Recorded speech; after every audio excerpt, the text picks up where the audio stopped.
Did you ever notice that the toilet paper color is usually white? But this color wasn't always a favorite. In fact, colored toilet papers popped out on the shelves in the 1950s. Homeowners purchased pink, blue, yellow, green, and even black paper because these colors matched the interior. But eventually, many doctors began to associate the dye in colored toilet papers with increased health risks. Also, the dye didn't allow the colored paper to decompose as quickly when it was flushed down, which increased the risk of clogging septic tanks. This made manufacturing and retail prices too high compared to the basic white paper, and eventually, the demand began to fall. And now, let's take a closer look at these fancy patterns. Most people probably don't care about the decorations when it comes to their toilet paper. However, these patterns still exist. But why? Well, there are several opinions. Some say it's just a marketing tool. Manufacturers use pretty decor to make their products look more aesthetically pleasing, and to make customers associate their brand with elegance and a luxurious lifestyle. Another explanation is more practical. These patterns fluff up the paper, which makes it more absorbent. Speaking of fluffiness, have you ever wondered why they have such rough toilet paper in public toilets? The most obvious answer is that high-quality toilet paper is more expensive. Also, companies prefer purchasing giant rolls of low-quality paper because they can change them less frequently. This decision also helps prevent stealing. Yes, people actually steal paper from public toilets. Have you ever noticed that light switches in public toilets are usually placed outside? Well, it's not a coincidence. Construction companies do it for safety reasons because, as we all know, electricity plus water is a dangerous combination.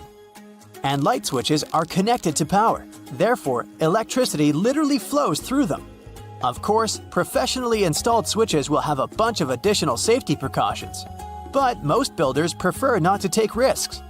The UK has far stricter rules for light switch safety compared to the US.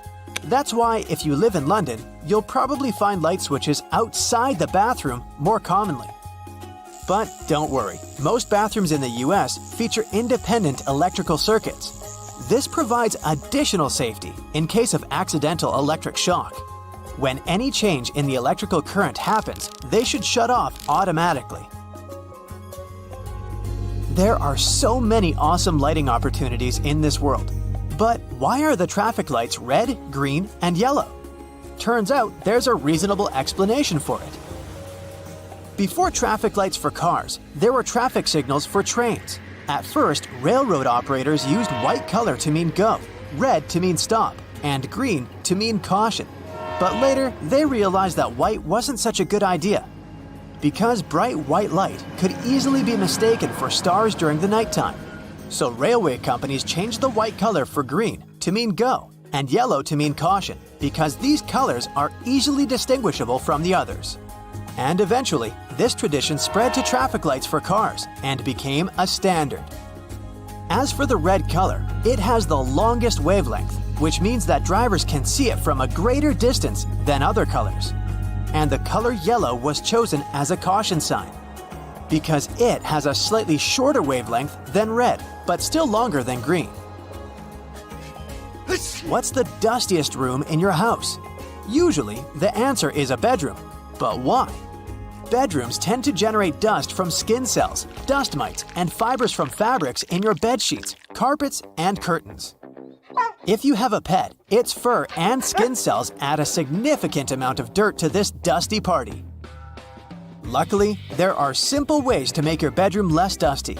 This includes making your bed every day and cleaning the area regularly with both a vacuum cleaner and water. You can try to get rid of carpets and unnecessary furniture and decor items that tend to collect dust. Also, pay attention to the quality when you buy curtains or bed sheets. The looser the fabric, the more dirt it collects. And finally, you can ban your pet from entering the bedroom. But let's be honest, you would never do that. Modern air purifiers, air conditioners, and ceiling fans can help make your sleeping area cozier, but make sure to clean them regularly. Otherwise, if your filter is dirty or clogged up with fur or any other pollutants, it won't collect new dust properly. And the dust would end up on your bedroom surfaces. Speaking of dust, did you know that you can clean the edge of a broom with a dustpan? This zigzag over here is not only for aesthetic purposes, you can use it as a comb for the bristles. Have you ever had these marks behind your ears after wearing your glasses? Sometimes it can even take them weeks to go away. Well, it's a sign that the side pieces of the glasses, called temples, are not adjusted properly for your head. In other words, they're too tight. This can cause skin irritation and even headaches. If they're bent towards the area behind your ears, they can press on the fragile part of the skull. So, keep in mind that temples should not only have the correct size, but also correct adjustment. A professional optician can easily fix this problem. It's way safer than trying to do it on your own. Box graters can be used in a horizontal position too. In many cases, it's much more convenient to grate a carrot or a big block of cheese this way. If you want to grate a soft product like goat cheese or mozzarella, you can put them in the freezer for about 30 minutes before grating. Also, there's a way to make the cleanup easier and prevent the cheese from sticking. Spray the grater with a small amount of oil before using it. And now, let's take a look at the most unpopular sides of the box grater. Have you ever used them? This side is actually designed for slicing. It's pretty handy if you want to make thin vegetable slices for your salad or pasta. Or sliced potato chips. And these tiny punched-out holes are designed for zesting or very finely grating. Graters are pretty useful for the next non-food tip. If you're on a budget, you can purchase this super cheap laundry soap. Grate a small amount and throw it right into your washing machine instead of using the regular washing gel. Did you know that you can change which way the refrigerator door opens? There are hinges over here. If you attach them on the other side, the doors will swing the other way. But before trying to do any repairs by yourself, make sure to disconnect the power source. And read the instructions for your particular model of the fridge. Have you ever noticed that there's a shiny side and a dull side to tinfoil? Many people believe that it matters which side is used up or down because the shiny side would trap the heat better. But in fact, it makes no difference at all. The manufacturing process makes the two sides look slightly different, but they both serve their purpose equally. Tinfoil can be used not only in the kitchen. Here's a little known battery hack. Let's say you're out of AA batteries. No worries, use a smaller AAA battery and a bit of tinfoil. Just insert it on one of the ends. This will work because both AA and AAA batteries carry the same amount of voltage. Did you know that Chinese takeout food containers unfold and turn into plates? All you have to do is just to disassemble it from the two sides, and gravity will do the rest. By the way, the old school name for this type of paperboard container is an oyster pail, because it was originally designed to hold oysters. If you look at it on the street, you'll think a fire hydrant is about 3 feet in height, but the actual size of the device used to provide water supply to firefighters all over the world is twice as large. That is, if you count the rest of the hydrant, which is hiding underground. They're mostly red, and it's not just a matter of urban design. First of all, they need to be of bright, easily noticeable colors, so firefighters can spot them fast when they need to. The choice of color depends on how much water the hydrant can hold. It can sometimes vary depending on the location, but here's the breakdown. A red fire hydrant can splash 500 gallons of water per minute, while an orange one at least 1,000 gallons. Green ones mostly process 1,500 gallons of water per minute, and the most plentiful ones colored blue can generally contain over 1,500 gallons. Hey bowling fans, isn't it super annoying when your bowling ball gets cracked? Turns out that most of them get damaged because of incorrect storage or spikes in temperature. Now come on and face it, since it's already cracked a bit, aren't you curious what's actually inside the bowling ball? 'Cause I sure am. Let's have a look. They mostly make the inner core of the ball of powdered metal oxides, like calcium or iron oxide. They mix them with some resin and catalyst to harden the whole mixture. So that light bulb shape you now see inside of the ball is actually its heaviest part. It also influences how your bowling ball rotates when going down the lane. The same goes with spray paint cans. When you shake it, it makes a weird noise. But what is that thing in there? It's called a pea, and it's meant to hold the paint mixture in place and maintain its shape. They generally make it out of plastic, metal, or ceramic. It basically acts as a whisk to make sure your paint is well mixed together before you apply it to your surface of choice. Ever wondered how soda bottles keep that refreshing fizz for that long? Well, they have a little plastic ring fastened to the lid. They place it there to keep the gas from escaping and making the soda go flat, even if you shake it around in your bag the whole day. Speaking of things we use on a hot summer's day, wait, don't put your baseball cap on just yet. Take a look at it for a minute, and you'll notice there's a small button on the very top. Is it functional, or is it just there for the sake of design? Way back when people started using fabrics to cover their heads, some say the button was actually functional. Since it's on top of the cap where the fabric panels come together, the top button helps keep the cap crown in one single piece. Now, with recent advances in fabric and pattern design, the button is more of an aesthetic feature. It's used to cover up the joint point of the fabric panels. Your cap might not have a button at all, but don't you think a cap actually looks better with one? Cotton pads have two sides, and if you take the time to look at them carefully, they're actually different in texture. Just in case you've ever wondered why, the textured side is for applying makeup, and the even side is for removing it. Bookworms, this one is for you. Dust jackets that come with a lot of hardcover books are not just meant to make your book look pretty, they also double as a bookmark. Just fold the pages you've already read underneath the inside of the jacket, and voila! Next time you reach out for your favorite shirt, take a look at the top buttonhole. It should be stitched horizontally, and all the other ones are vertical. Turns out that the dress shirt was designed this way since the first and the last buttons were the first ones to unbutton throughout the day. They then changed the direction of the buttonhole to ensure the shirt would stay nice and fitted before you're ready to take it off. These days, we have so many variations of this awesome dessert that it's hard to imagine we've ever lived without it. You can find different types of cookie dough ice cream or even chocolate chip cookie cake basically everywhere, but the famous cookie wasn't actually invented until 1930. The story goes that a woman named Ruth Graves Wakefield was preparing some chocolate cookies as she was waiting for some guests to arrive. She soon figured out she was out of baker's chocolate, a crucial ingredient for the classic cookies. To fix things up, she chopped up a block of semi-sweet chocolate, thinking it would eventually spread out evenly throughout the batter, given the heat of the oven. Things didn't necessarily go as planned. But hey, it's great they didn't, because this is how she invented this modern dessert we now can't get enough of. And speaking of popular snacks, the potato chip is even younger than the chocolate chip cookie.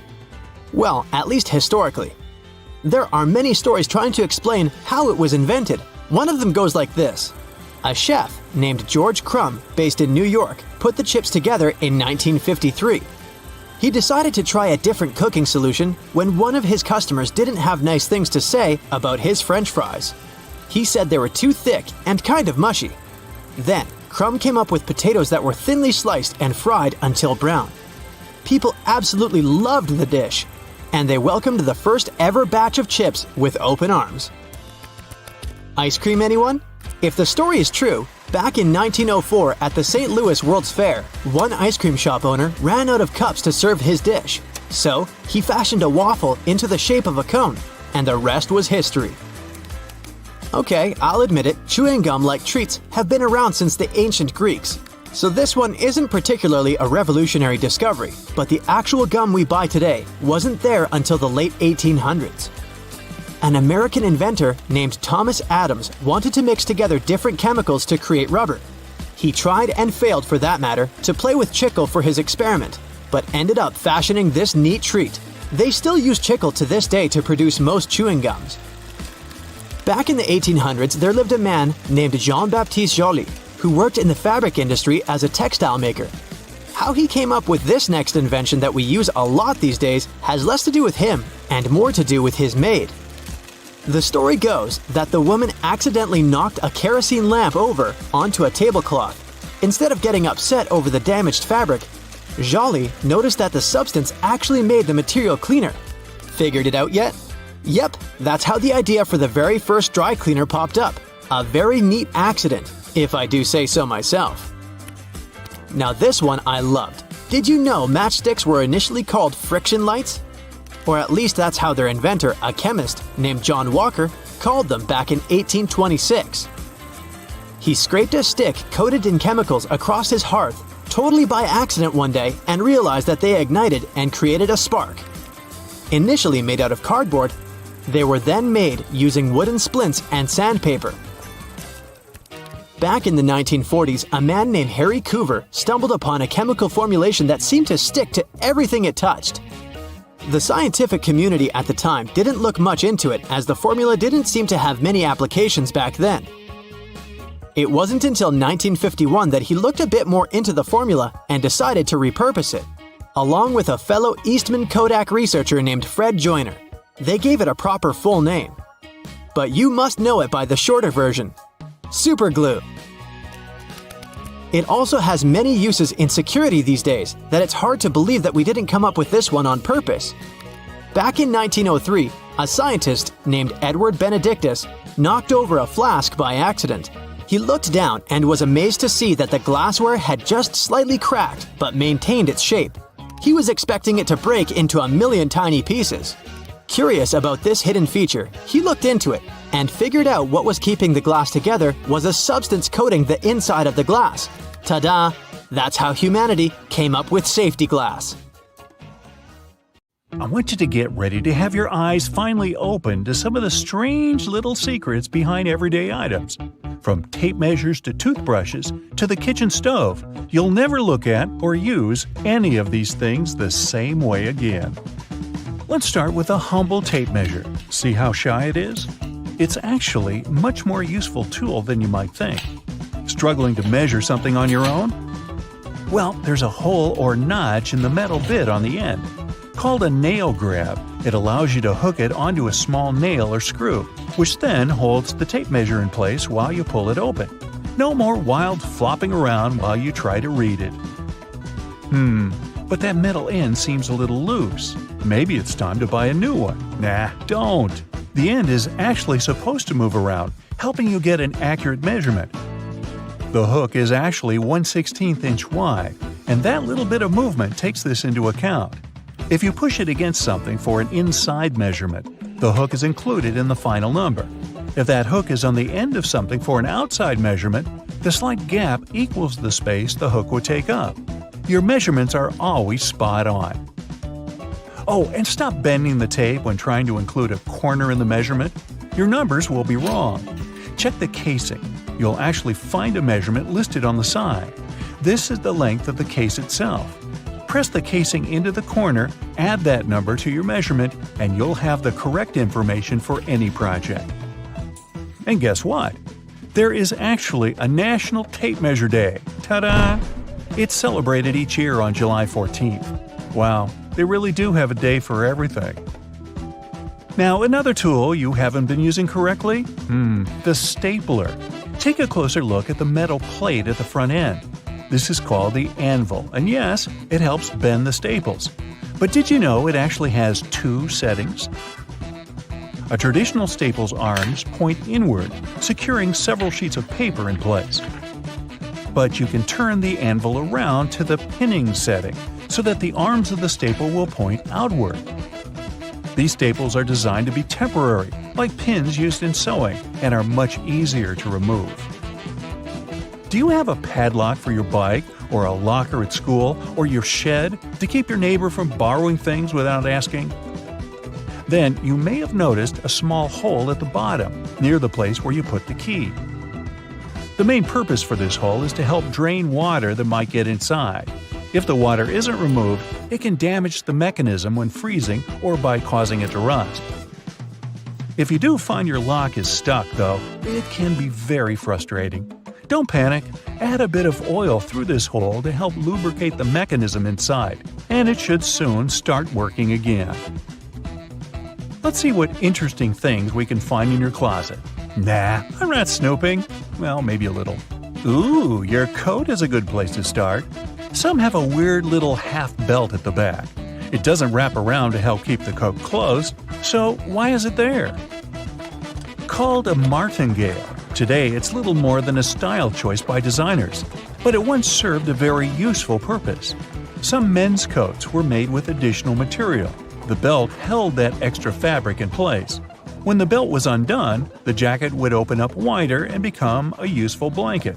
Very handy for when people were traveling and didn't have room to carry extra sleeping gear. Often, when you buy a new jacket or a fancy piece of clothing, it will come with a little bag that includes a few extra buttons and a little square of the fabric the garment was made with. The buttons are extras in case you lose one. That swatch of fabric, however, has several uses. Many people believe it can be used for patching small holes, but it also allows you to test your cleaning products on it. This way, you don't ruin your item the first time you toss it into the washing machine. It's better for that little swatch to turn a horrendous pink than your beautiful new coat. Bonus tip: carry that swatch with you when you go shopping. It'll help when you're looking for a matching outfit. I mentioned buttons just a minute ago. Have you ever wondered why buttons on women's shirts are on the left, but on men's they're on the right? Well, there was a time when the side the buttons were on would indicate your social status. If you were a commoner, you would be dressing yourself, and these buttons would be on the right, easier for a right-handed person to do up. If you were wealthy and male, you would still probably be dressing on your own. But if you were a wealthy woman, you often had a chambermaid helping you put on clothing. Especially during times like the Renaissance and the Victorian era, where women's clothing would be quite elaborate, with everything from petticoats to corsets and bustles to consider. The buttons were on the left so the maid could use her right hand to secure them more easily. In time, it simply became part of mass-produced fashion, the reason long forgotten. And what about those boots and shoes? There is a loop on the back of some, but it's not there so that you can just hang them up. When you're putting your boots on, pull on the loop. It'll help your foot slip right in. Now those boots are really made for walking. Another thing you may not know is why there's a pom-pom on your beanie or toque. They were used by French sailors as extra padding, so they wouldn't hit their heads during rough weather on the naturally low ceilings when below deck. Of course, the pom-pom itself goes way back in time. There are even depictions of Vikings wearing them on their headgear. Using a form of knitting or crochet, they would add the pom-pom as a way to cover the exposed seams on the top of the hat. Okay, what can we find in the washroom? First, let's look at your trusty toothbrush. It's likely to have blue bristles on it. As you brush your teeth, hopefully twice a day, the color will begin to fade. When the blue is almost gone, it's time for a new brush. Oh, and you should be brushing your tongue to remove bacteria and food particles. In fact, if your toothbrush has ridges along the top of the head, this is a built-in tongue scraper. And then there are those annoying tubes of medicated cream. What, you got a rash? Not my business. Have you ever struggled to remove that silver metallic seal beneath the lid? That tube was designed to make this easy. Look more closely at the top of that cap. It has a spike right in the middle. Use this to pierce through the protective foil. Just unscrew the cap, flip it over, and push it down. Okay, let's head into the kitchen for a few more surprises. First, the oven. It has a stovetop for cooking soup and stir-fry, an actual oven part for making those amazing cupcakes, and the bottom drawer to store cookie sheets and pie plates, right? Not so fast. That bottom drawer might be more useful than you think. Many electric stoves are designed to use this as a warming drawer. You can keep food warm while waiting for other parts of your meal to finish cooking. That means no more apologizing for those cold mashed potatoes. Hey, I never apologize. If you have a gas range, though, you may actually have a broiler down there. Just check the drawer for a built-in rack that holds a broiler pan. And did you know you can also use it for grilling steak or burgers on a cold rainy day? Ooh, barbecue flavor without braving the outdoors. Now, you might have a few pots and pans with a hole at the end of the handle. One reason? Many people actually hang their pots on hooks to keep them out of the way when not being used. The other use? These holes can hold the utensil you're cooking with. If you're mixing pasta sauce with a wooden spoon, place the spoon into the handle. It is still handy, and any sauce on the spoon will drip back into the pot and not on the stove. And here's a time saver. Don't peel your garlic before putting it through the garlic press. The press is designed to push out the clove and keep the skin inside. This tip alone is a game changer. Wow, who knew a short video could dramatically change your life? Hey, it's a whole new me! Now, how many functioning razor blades have you thrown out because they got oxidated and rusty? Ew.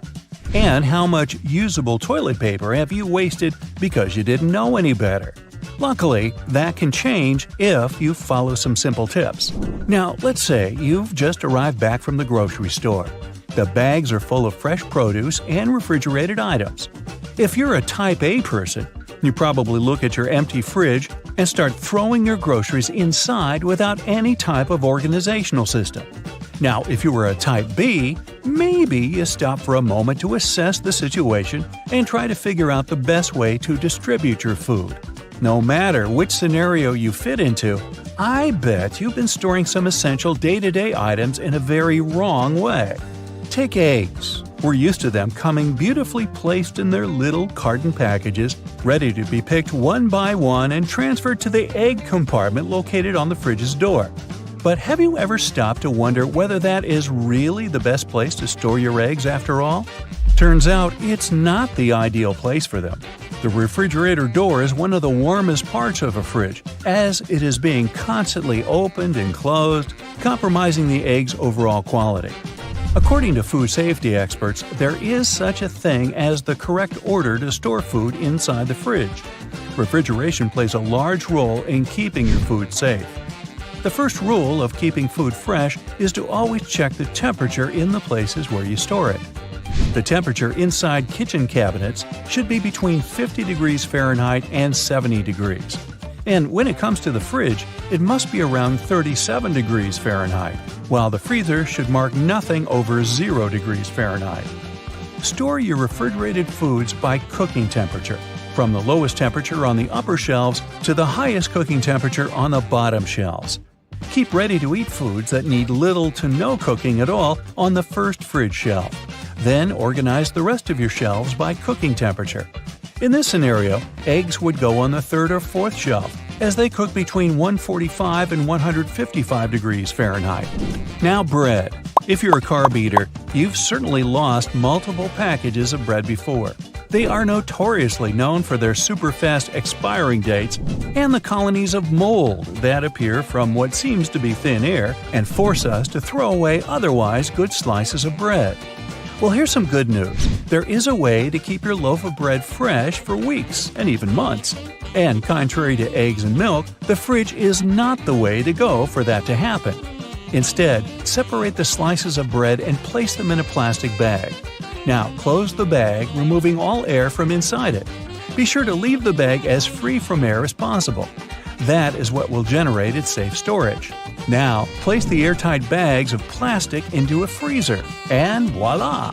Your bread can last up to 3 months that way. How about pickles and other condiment food jars? In order to make them last longer, store them upside down, as that will prevent mold growth. And yes, you can keep these ones on your fridge's door. There's no problem with that. Before we leave the kitchen, try this out. Whenever you buy a new nonstick saucepan, season it before actually cooking anything on it.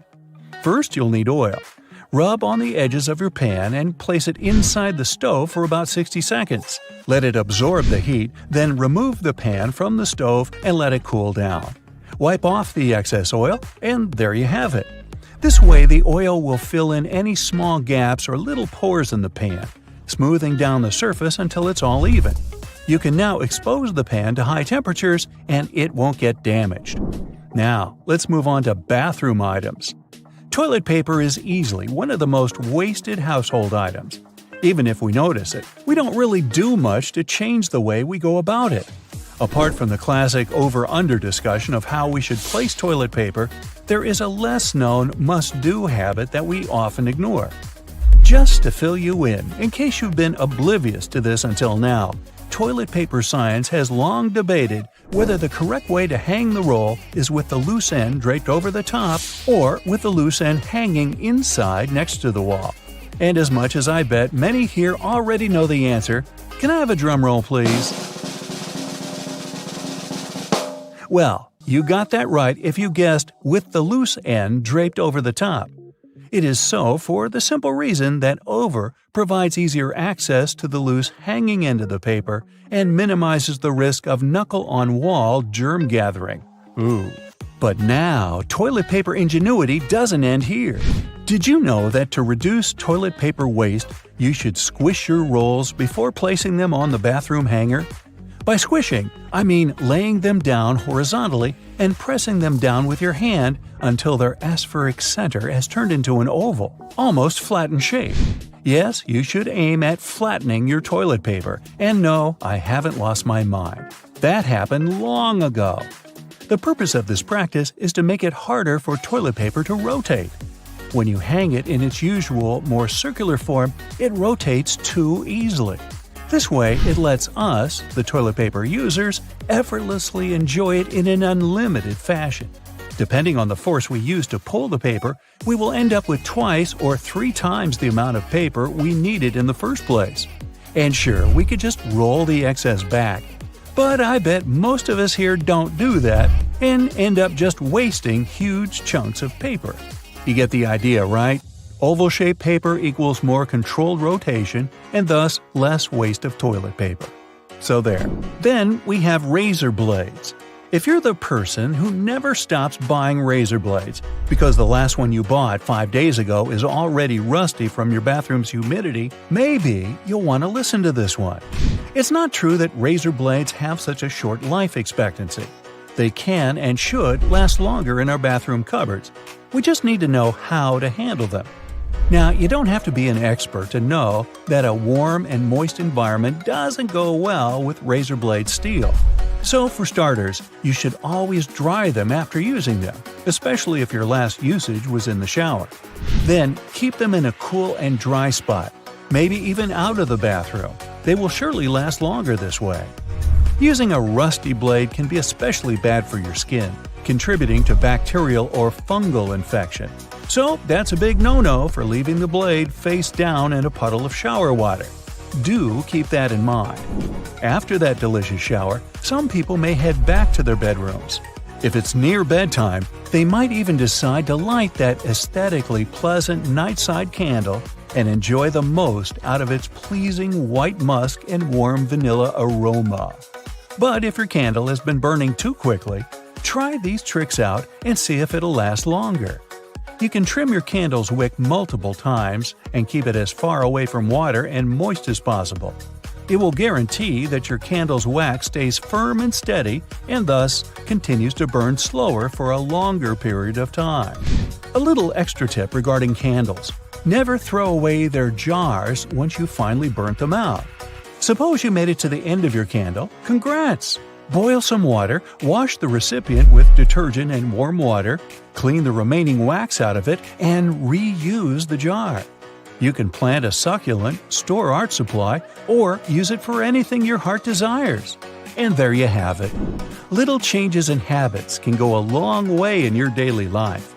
Be sure to check them out and let us know in the comments below which one was your favorite to try out. Me? I'm going to make candles out of toilet paper. We'll see how that goes. This is the right way to use a hairbrush. Don't use it horizontally. Hold it in a vertical position. The bristles are lined up vertically. If you hold the comb horizontally, then these bristles begin to bend. You can check it yourself and feel how convenient it is this way. You enter the room and take off your sunglasses. Where are you going to hide them? Are you going to hold them in your hand or hang the glasses on your shirt collar? Or maybe put them in your pocket? The best way is to put the glasses in the breast pocket so the lenses look inside and only one temple sticks out. Your glasses will be protected from damage this way. According to the rules of etiquette, you must always let out those who are leaving the room, building, or elevator first, only then enter. This simple rule helps to avoid collisions and awkward situations. Do you have paint rollers in your house? Let's say you're doing repairs and painting walls. See how a thick layer of paint gets on the roller? People clean it in different ways. Someone washes it off with water or scrapes the paint off with a knife or paper. But there is an easier way. You can buy special squeegees for paint rollers. Their blade shape fits the roller perfectly and scrapes off all the dirt. Toothpicks are always on the table at restaurants and cafes. People use them incorrectly when picking their teeth with them after eating. The correct and cultured way is to go into the restroom and carefully pull out all the food. You don't have to tear off the cover layer from the dishwasher tablet. This layer is tiny. Just put it in the tank and the water will dissolve the cover. You know this feeling of happiness when you're hungry and find some pizza in the fridge? How are you going to reheat it? You can use a microwave or an oven, but there is a great alternative way. Heat a frying pan and put a piece of pizza on the side of it. Add a little water to the opposite side. Then, cover the pan with a lid or foil. Be careful here. After a couple of minutes, take it out and taste the pizza. It's perfect, right? Don't brush your teeth with an electric toothbrush using fast movements. This device should move back and forth smoothly. These shoulder straps with buttons on your jacket have a purpose. They were invented to keep your backpack straps tightly on your shoulders, preventing them from slipping off. Try it yourself. Unhook the straps, put on the backpack, and attach them back. Keep the box with the hole up when you're pouring juice or milk out of it. Then, there'll be less splashing. Always put the toilet lid down before flushing it. Small, imperceptible particles of dirty water splash and pollute the entire space when you keep it open. Many people have a seasoning shaker in their kitchen, and most just shake it to pour spices on food. If you're one of them, stop right there. Just flip it over and scroll the top cover with holes. Spices will easily fall out without any obstacles. Do you have bad breath? How are you going to check it? You can breathe on the palm and feel it, but this method is not effective. It's much better to lick your wrist. Don't touch it with the tongue tip. Lick it with the middle part. Smell it, and yeah, that's what people get when you're talking to them. One of the ways to keep your breath fresh is to stay silent. When you talk a lot, your mouth dries up. Without moistening with saliva, many bacteria accumulate in it, and this is what gives you bad breath. There's an empty space between the panes in the oven door. You can stick a brush in there to clean the window. The entrance to this space is at the bottom of the door. Open the lower shelf, then push the brush through the hole. There are many ways to separate the yolk from the white in a raw egg. You can use special spoons or do it with a bottle. Someone slowly pours egg white from the shell.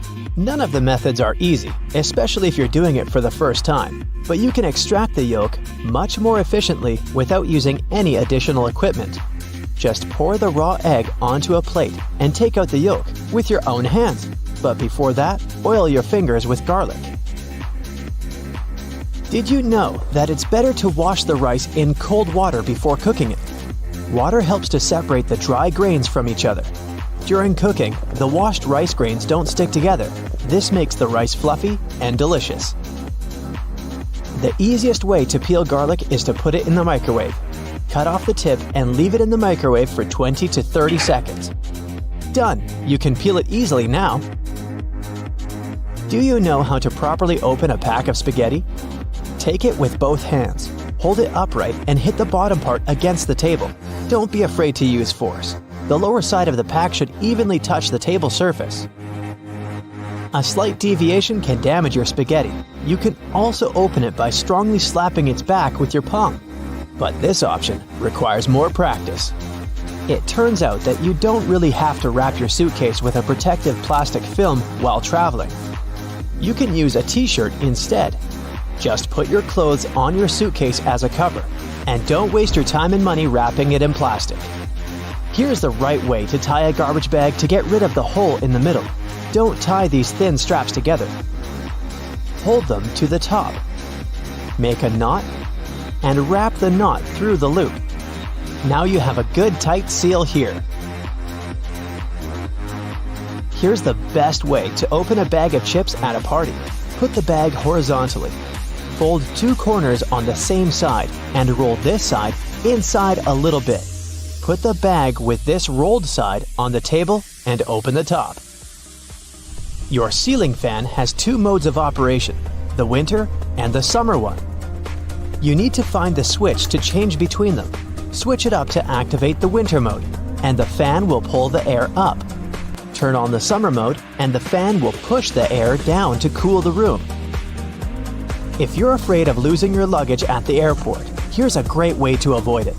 You need to take a picture of your suitcase in advance to show it to the airport staff later. You can also buy a special GPS tracker and put it in your bag. It can work for 6 days. You can use your phone to locate your luggage wherever it is. The extra space under your oven is not only for keeping your frying pans and pots. You can put dishes with food in there. The oven heat will keep the food warm. It's helpful if you're waiting for guests and they're late. Don't tuck the bathrobe belt behind the back. Pull it out and thread it through loops on the side of your stomach. After that, tie the belt as you like. The robe will fit tightly to the body. You get a hot pack of popcorn out of the microwave and feel that small unpopped grains are in there. You can get rid of them before you open the box. See that tiny hole in the top? Shake it over a plate and all the grains will fall through it. Have you ever found pieces of fabric coming with new clothes? They're not patches. These are the first test subjects before cleaning. You can put this piece in the washing machine and see what will happen to it. If everything's okay, you can safely wash your clothes. Here's an easy way to peel an orange. Just cut off its top and bottom and make an incision down to the middle. Now unroll the fruit. You can open cardboard containers with Chinese food by expanding paper walls and using them as a plate. This way, you'll get more space and cool down your food faster. So grab your phone. Good, now turn it around. You see that little dot between the camera and the flash? That's a tiny microphone. Bet that's something you didn't know. What's it doing there? Well, when you're on a phone call, this little guy is busy at work reducing the amount of background noise other people hear when you talk. That's right, if it wasn't for this, calls wouldn't be as nearly as crisp as they are now. You're lost in the woods and you're rushing to get back to camp. You suddenly remember you've got something that can help. You grab one of your chest straps from your backpack and whistle on it. Yup, that's right. A lot of bags have this feature in them, especially the ones made for the outdoors. It isn't long before you hear the call of one of your friends and you follow them back to the warm campfire, saved by this cool bit of design. If you're a curious person, you might have wondered what that little pocket in your jeans is doing there. You know, the one that's inside the bigger pocket? People often use it to store coins and bills, but it's not meant for that. It's actually designed to store your pocket watch safely. Maybe that's where the name pocket watch comes from? You finally arrive home after a long day's work. You understandably don't feel like cooking, so you sit on the couch and watch a bit of TV and order some takeout. How about Chinese? Perfect. There's the doorbell. That has to be your food. It smells delicious. Wait, before you grab the plates, do this instead. Open your Chinese food container on the table. It becomes the perfect plate, and it's cardboard, which means no cleaning either. The can of soda you got with your food has a cool feature too. Look at the tiny metal tab there, the one you use to open the can. Guess what? You can fit your straw in there. In fact, that's exactly what they're made for. Go ahead, try it for yourself. If you're not at your computer, take a look at your keyboard right now. If you're not, that's okay. Here's one on the screen. The keycaps are arranged in what's called the QWERTY layout, named after the first 6 keycaps below the numbers. As it turns out, it wasn't always this way. They used to be laid out alphabetically, which would make more sense when you think about it. The alphabetical layout fell out of use because long ago there were things called typewriters. Remember those?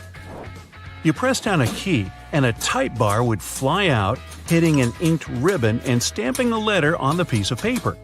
Eventually, typists got good at this and typed faster. Too fast. The type bars would eventually get caught in a log jam with each other, ruining the flow. To fix this problem, they made keyboards with randomized keycaps.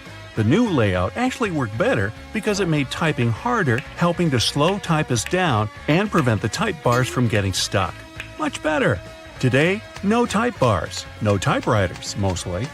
People are still fast nowadays, but you just can't help but wonder who is faster though, us or them.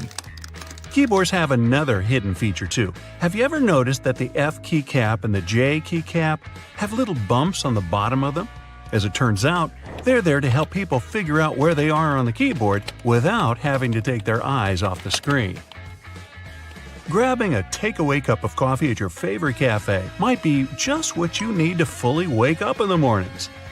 When you get back home or to work, though, you might be afraid to stain your desk when you put the steaming hot coffee down.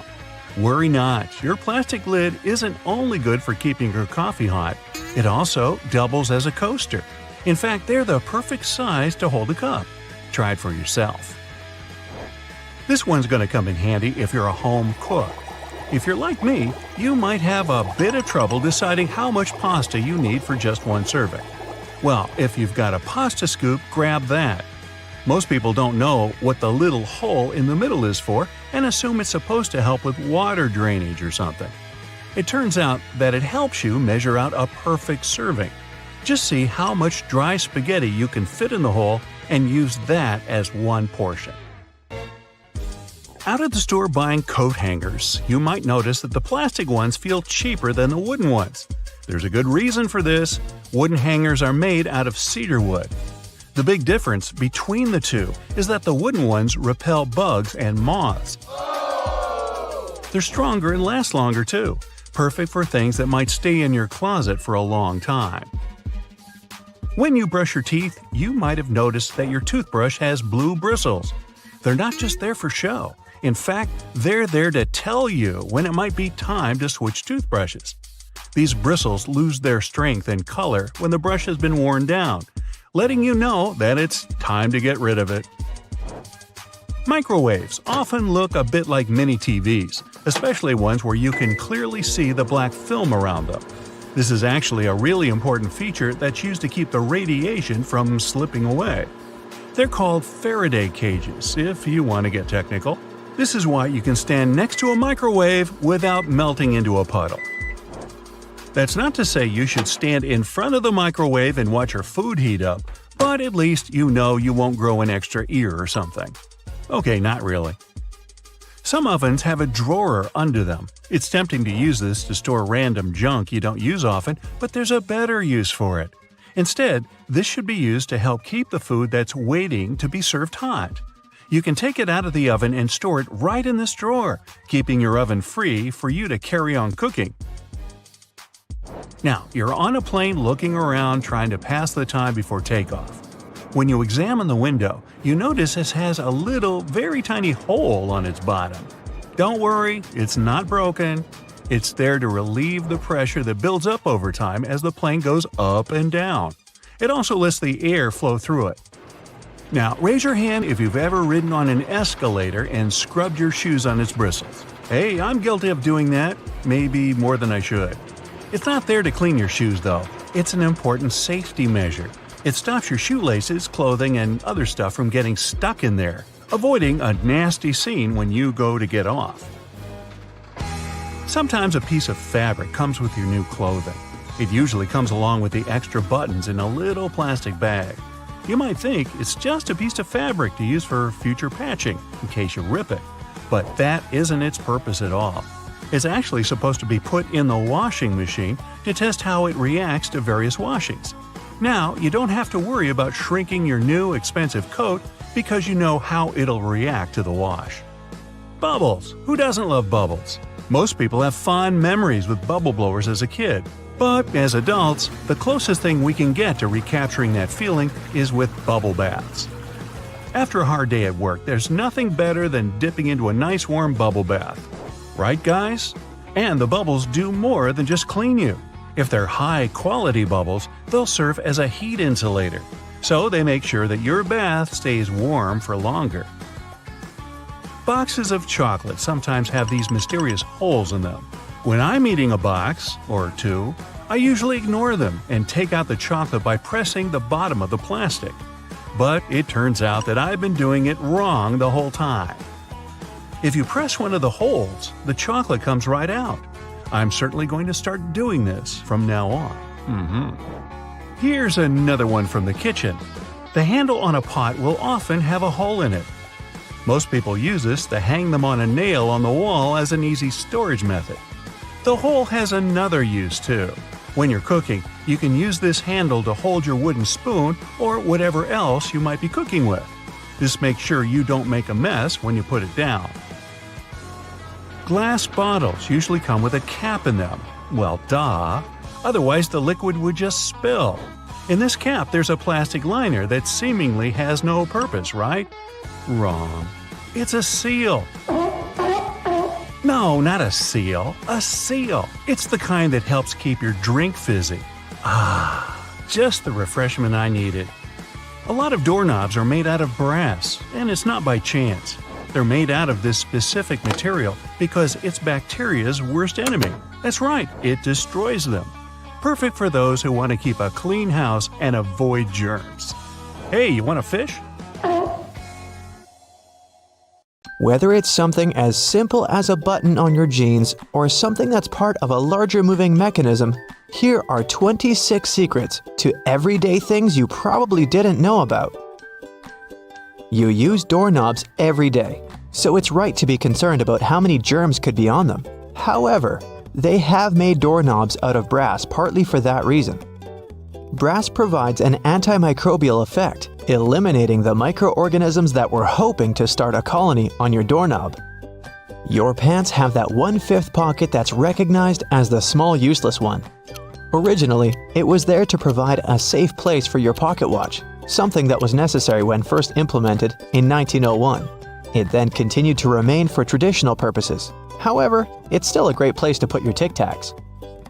You've probably mistaken those little rivets on your jeans as some form of fashion statement, similar to the small pocket. In fact, they're incredibly important. They are there to provide extra support for areas that withstand the most strenuous parts of your clothing, preventing them from embarrassingly falling apart.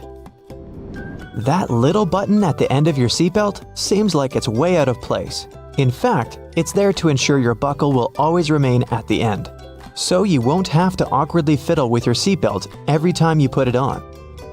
You're in a new car or a rental, and the gauge tells you the gas is getting low. You don't know which side the fuel cap is on from the inside. It can cause unnecessary effort at the gas station. However, your fuel gauge has an arrow that reminds you which side to fill your gas tank up from. Some models of cars may also have a gas tank hose instead, with the hose pictured on the side that the cap is on. Hiking and walking through snow requires the best kind of footwear. The shoes which are perfect for this also have an extra eyelet for your lace to loop through. Looping your laces through the extra eyelets will give more support for your ankles and feet and will provide more stability as you walk. But as you walk, blisters are also a concern. The sweat in your shoe creates friction between the feet and the shoe, which then helps create the blisters. Antiperspirant that you use for your armpits will help keep the feet from sweating. Just make sure you use the clear one. Cooking for people is always nice. However, sometimes the guests are late.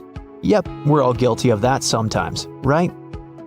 The extra drawer under your oven, where you've been keeping all of your spare pots and pans, was actually made to keep your food warm.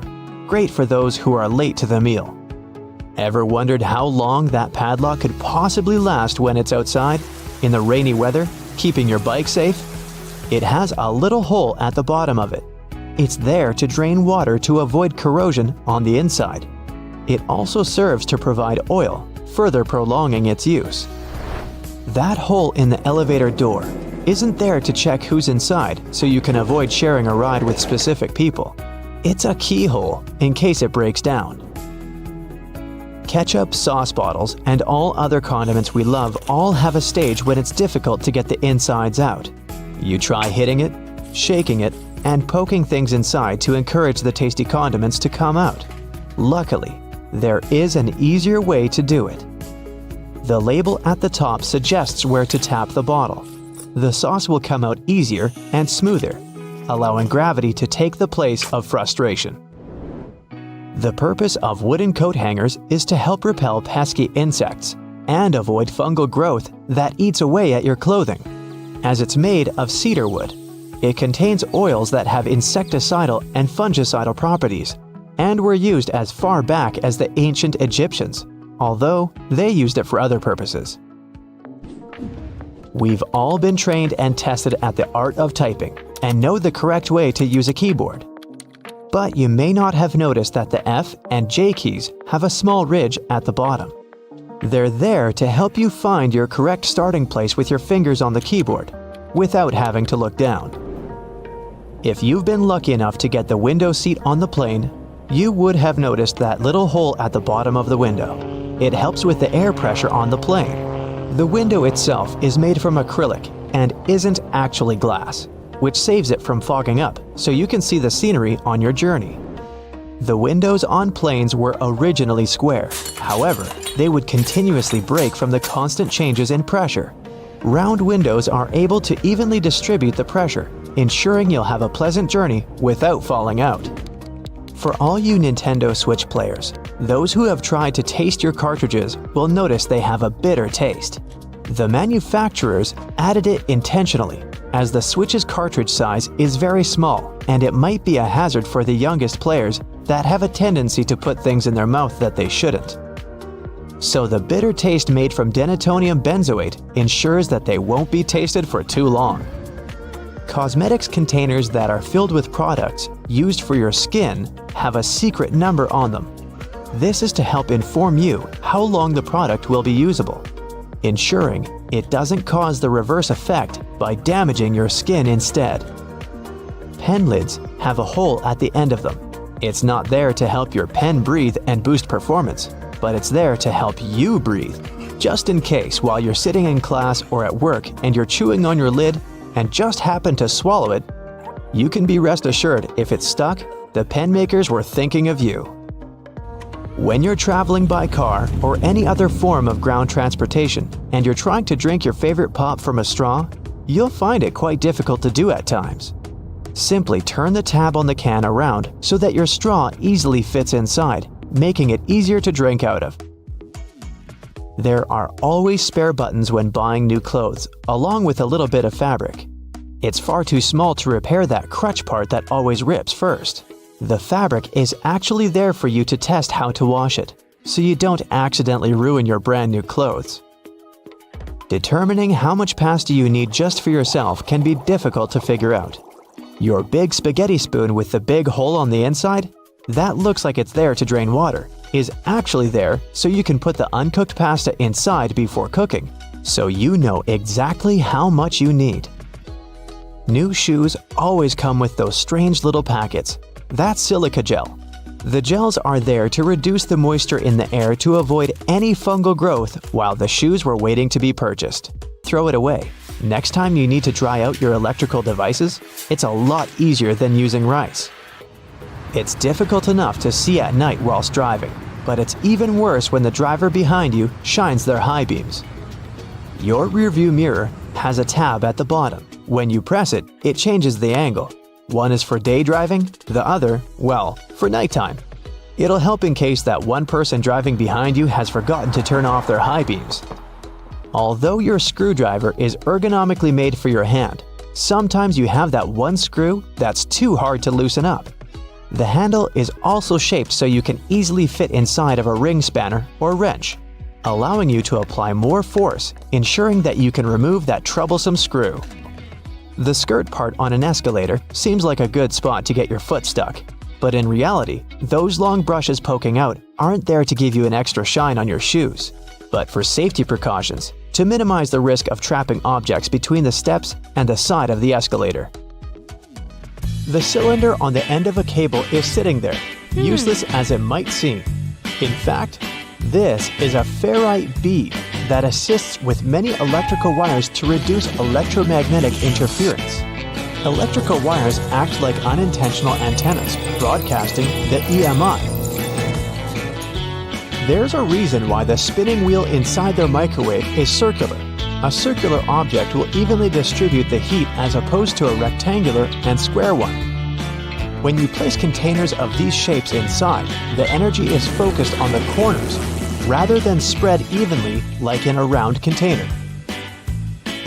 The temperature gauge on a toaster is commonly used to determine how crisp you like your toast, but the other, more specific use for the gauge was for the different types of bread. White and sweet types of bread heat up much faster as opposed to heavier brown and rye ones. The older bread is, the more time it will need in the toaster to ensure the golden brown result you're looking for. Most ovens give you the option of leaving the door ajar when broiling a dish inside. You probably think the goal here is to help cool down the oven after use. In reality, its purpose is to focus on cooking the top of the dish and to ensure a crusty layer. Controlling the buildup of heat and steam by releasing it through the slightly ajar door gives you the desired result without cooking the entire dish to a crispy end. You probably have noticed that your dishwasher has specific areas for different types of cutleries and dishware. But all the dishware pieces should be facing towards the center and not all in one direction. What types of foods were on the plates will also determine where they should be located in the racks. As the middle of the machine gets the strongest spray, carb-based stains from tomatoes and potatoes should be placed there. The detergent is more focused on the outside during the clean, creating a waterfall-like cleanse. That's why protein-based stains, like from eggs for example, should be stacked there. Ceiling fans push cool air down on a hot day, circulating the room. But they can serve you during the winter just as effectively if you flick that switch on the side or use the pulley. So if you want to save some money on heating and try to quickly warm up your room on a cold day, turn the fan on. It will push the air up and spread the warm air around, more effectively warming the room up. Do you still use sticky notes instead of those fancy new apps on all possible gadgets? Welcome to the club. Regardless of what you use them for, they can annoyingly curl up. If you've had this issue, it's because you've peeled them from the bottom upwards. Doing it this way causes the curling.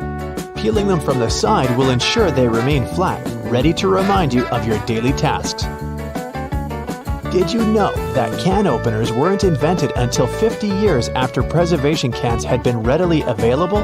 So how would it be possible to open a can? There are a couple of alternative methods just in case you've misplaced your trusty opener. All you need is a metal spoon. Set the can down on the counter. Hold onto it firmly and grasp the head of the spoon tightly. Apply pressure and vigorously rub the edge of the can's top over a small area. It takes time, but as you continuously rub, a small indentation soon opens a hole. Once the hole is wide enough for the spoon's tip, pry the lid upwards and keep going along the edges until you can finally access the hard-earned meal within. Most toilets rely on water pressure and gravity to function, so a power outage will not affect them. But if yours does need electricity to function, you must be worried about using it when the power is out. The good news is the power is only used to fill the toilet and not to flush it. As the flushing mechanism will still work, open the toilet tank and pour in a couple of gallons, and you're free to flush away whatever you need to. Blockages in shower drains occur over a long period of time. It's inevitable. We lose 50 to 100 hairs a day, and many of them will endeavor to reside within our shower drains. Hair only forms the foundations of the blockage, and this attracts the buildup of various other things. A great life hack is to use your vacuum cleaner and put the nozzle in the hole once removing the plug. Apply a wet cloth around the nozzle, ensuring air cannot escape. The vacuum will suck up the blockages a lot easier. This will help avoid any extra cost from plumbers, as they themselves use this technique. To make your candles last longer, trim their wicks multiple times and keep them as far away from water and moist as possible. It will guarantee that your candle's wax stays firm and steady and continues to burn slower for a longer period of time. The empty space between the panes of the oven door is there for a reason. You can stick a brush in there to clean the oven door glass. It's easy to access this space through the bottom of the door, open the lower shelf, then push the brush through the hole. While you're parking in a garage, you might find it difficult to determine how close to it you need to be. Not all cars have sensors ensuring you keep the right distance before the bumper makes an indentation on the wall. Applying a rope with a tennis ball from the ceiling at the right distance will help you learn the best distance to park from the wall. We've all been told to loosen a lock with WD-40 or lubricant. Yes, we all know we should have these around the house. But in case you don't, a great alternative is drawing with a gray lead pencil along the edges of the key and then putting it into the lock. Continue doing this until the keyhole has been adequately lubricated and the key functions smoothly. Pliers are prone to damage when you use them to adjust faucets and shower heads and are also difficult to grip. Take a couple of pieces from the end of an old garden hose and attach them to the jaws of the pliers. You'll find a huge improvement with grip and will avoid wear and tear. You can find a good use for discarded rubber for different things around the house. When fed up with tightening or loosening with a screwdriver, try using a simple rubber band. Place part of it into the screw grip and the screwdriver will have far greater traction. Moving cement blocks isn't safe for your lower back. Even with a wheelbarrow, it can be a risky process to place the cement onto the ground without causing damage. 3 simple cylinder pipes can make a world of difference, regardless of the size of the block. Try lifting the edge onto the first pipe with a pry bar, then pushing and maneuvering as you gradually direct the 3 pipes towards the desired location. Just make sure you're not doing this on a slope. That first strike on a nail can be a great success or will result in a throbbing thumb. A bobby pin is perfectly shaped to hold a nail in place, allowing for your hand to be clear out of harm's way and for you to strike the nail without fear. Use a crayon instead of a pen or pencil while working with a wet saw to ensure the markings are not removed. They will also be easier to see under the murky water. Checking the drains on the roof and determining when they need to be cleaned can take a lot of time. Using duct tape, attach a mirror on the end of a long broom and review whether the drains need to be cleaned. To further assist with your balance as you check on the gutters, attach a pair of old trainers to the end of the ladder. The spread of the shoe and its grip will ensure a further level of safety. Liquid caulk normally comes in huge tubes, so you can never use it all at once. The hardened tips of liquid caulk create blockages. Grab a used cork and drill through it to make a perfect lid, concealing the liquid caulk. Now it's ready to be used again with no blockages. It's finally the weekend, and you decide to go out for dinner. You opt for Chinese food because, duh, it's so delicious. You're seated at a lovely window table and handed the menu and a pair of chopsticks. Now, you're faced with 2 options. After taking them out of their little paper envelope, what is it that you do? Option A. Do you split them straight down the middle after some struggle? Option B. Do you break them from the tip where they are glued together, like the internet has taught you? Well, according to mainstream online knowledge, option B will leave you with half-broken chopsticks. As it happened some time ago, a myth regarding the correct way to use chopsticks appeared on the internet. It claimed that the little marks on the tips of your chopsticks were there to help you to separate the top part. After that, you could turn this piece into a pillow to rest your chopsticks on during the meal. Well, as it turns out, having something to put your chopsticks on is very important. But breaking the top end of a wooden chopstick is not how it's supposed to go. So, once again, you arrive at the restaurant, make your order, and your waiter hands you a pair of wooden chopsticks. This time, you follow option A, breaking the chopsticks in 2. And if you really want something to put your chopsticks on, just ask the waiter. They most likely have what you need. Me? I'm the daredevil type, so I just put them on my plate. Now that this is covered, you might spend the rest of the night trying to figure out how to hold the chopsticks correctly. The Chinese have been using chopsticks since 1200 BCE. I was using a fork back then. They started out using them as cooking utensils, but it wasn't until 400 CE that they started using them at the table for eating. This custom spread around, and at one point, the Japanese created disposable bamboo chopsticks that we use today.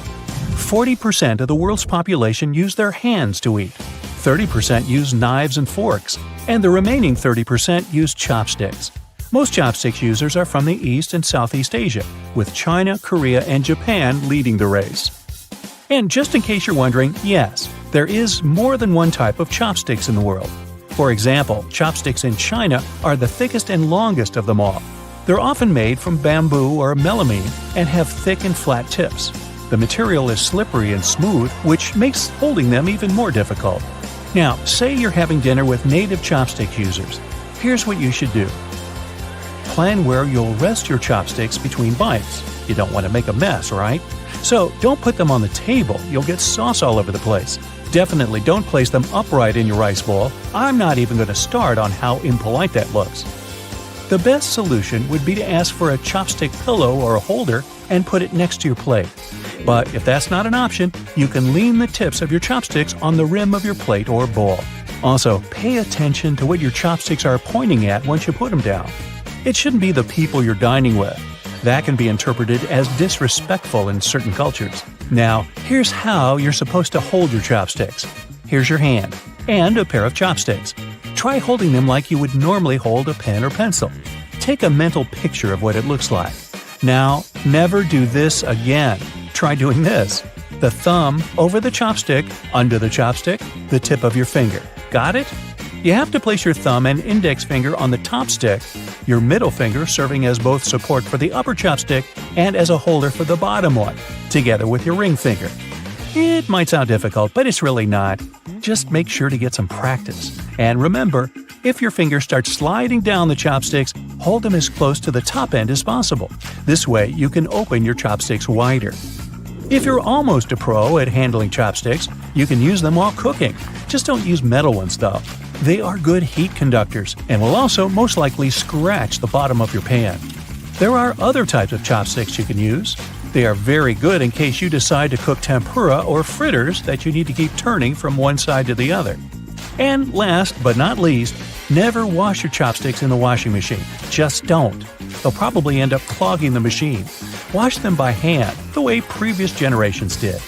Now, moving on to other things you might have been doing wrong.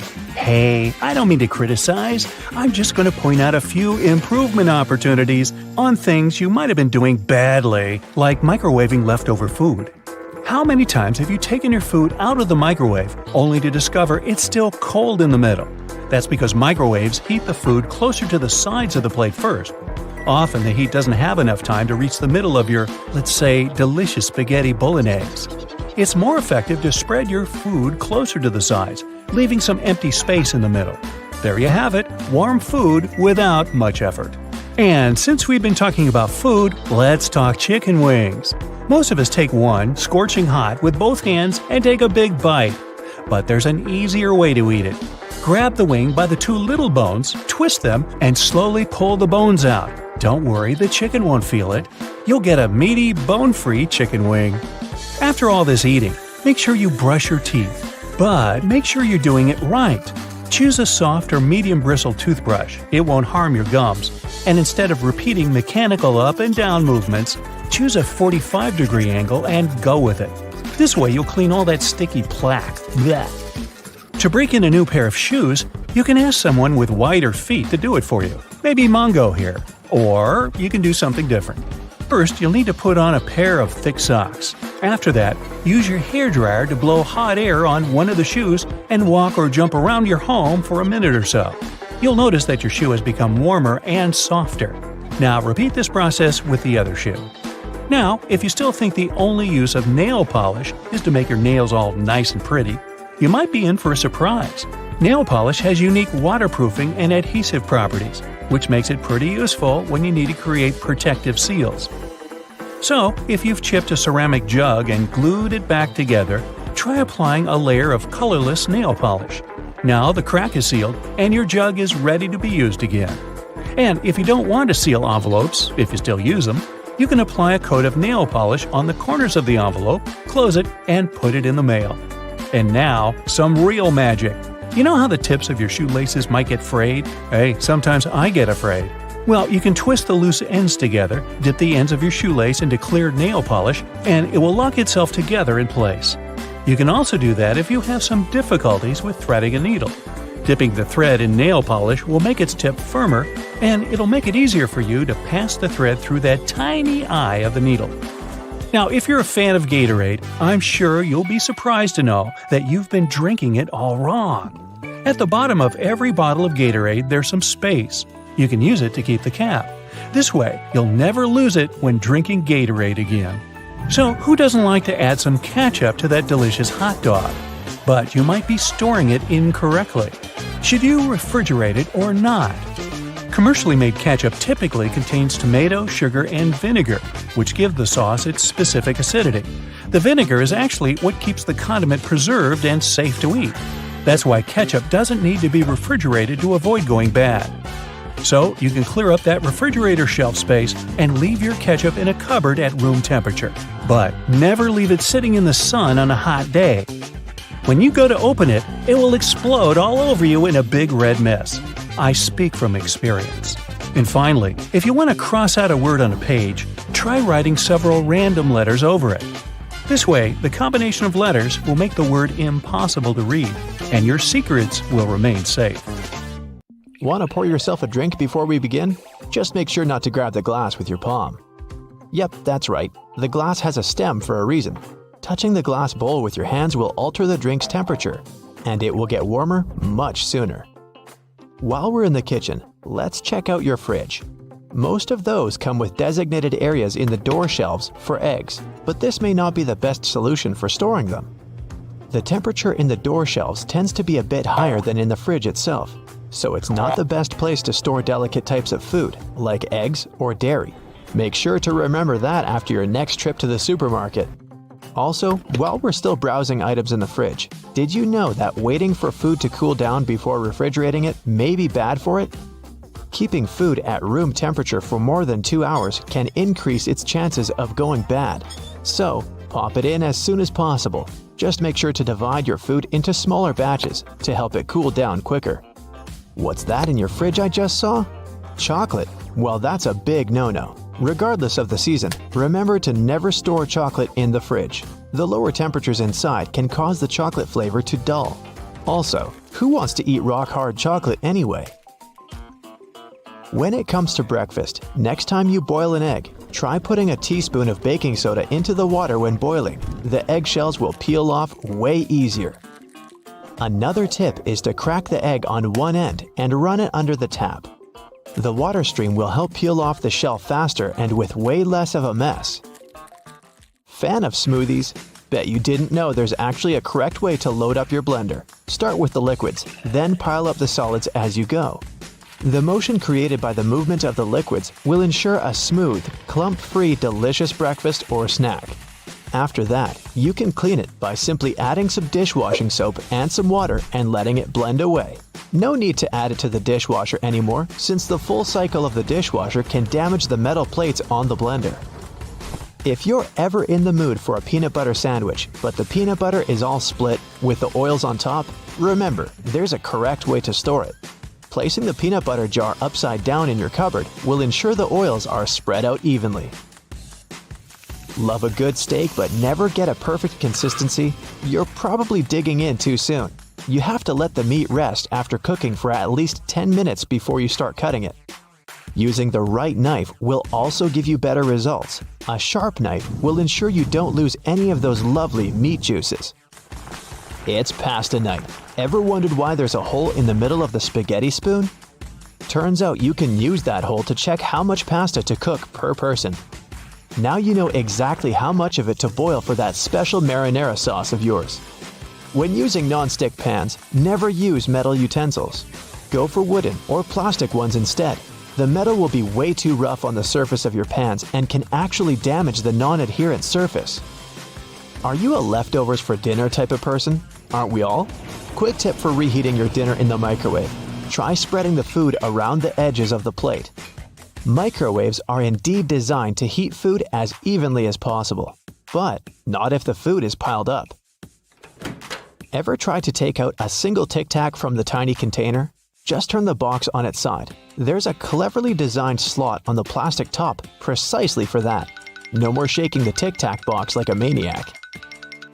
If you're up for some music but don't have a speaker around, don't worry. Placing your phone in a cup or bowl will amplify the sound and make your experience so much better.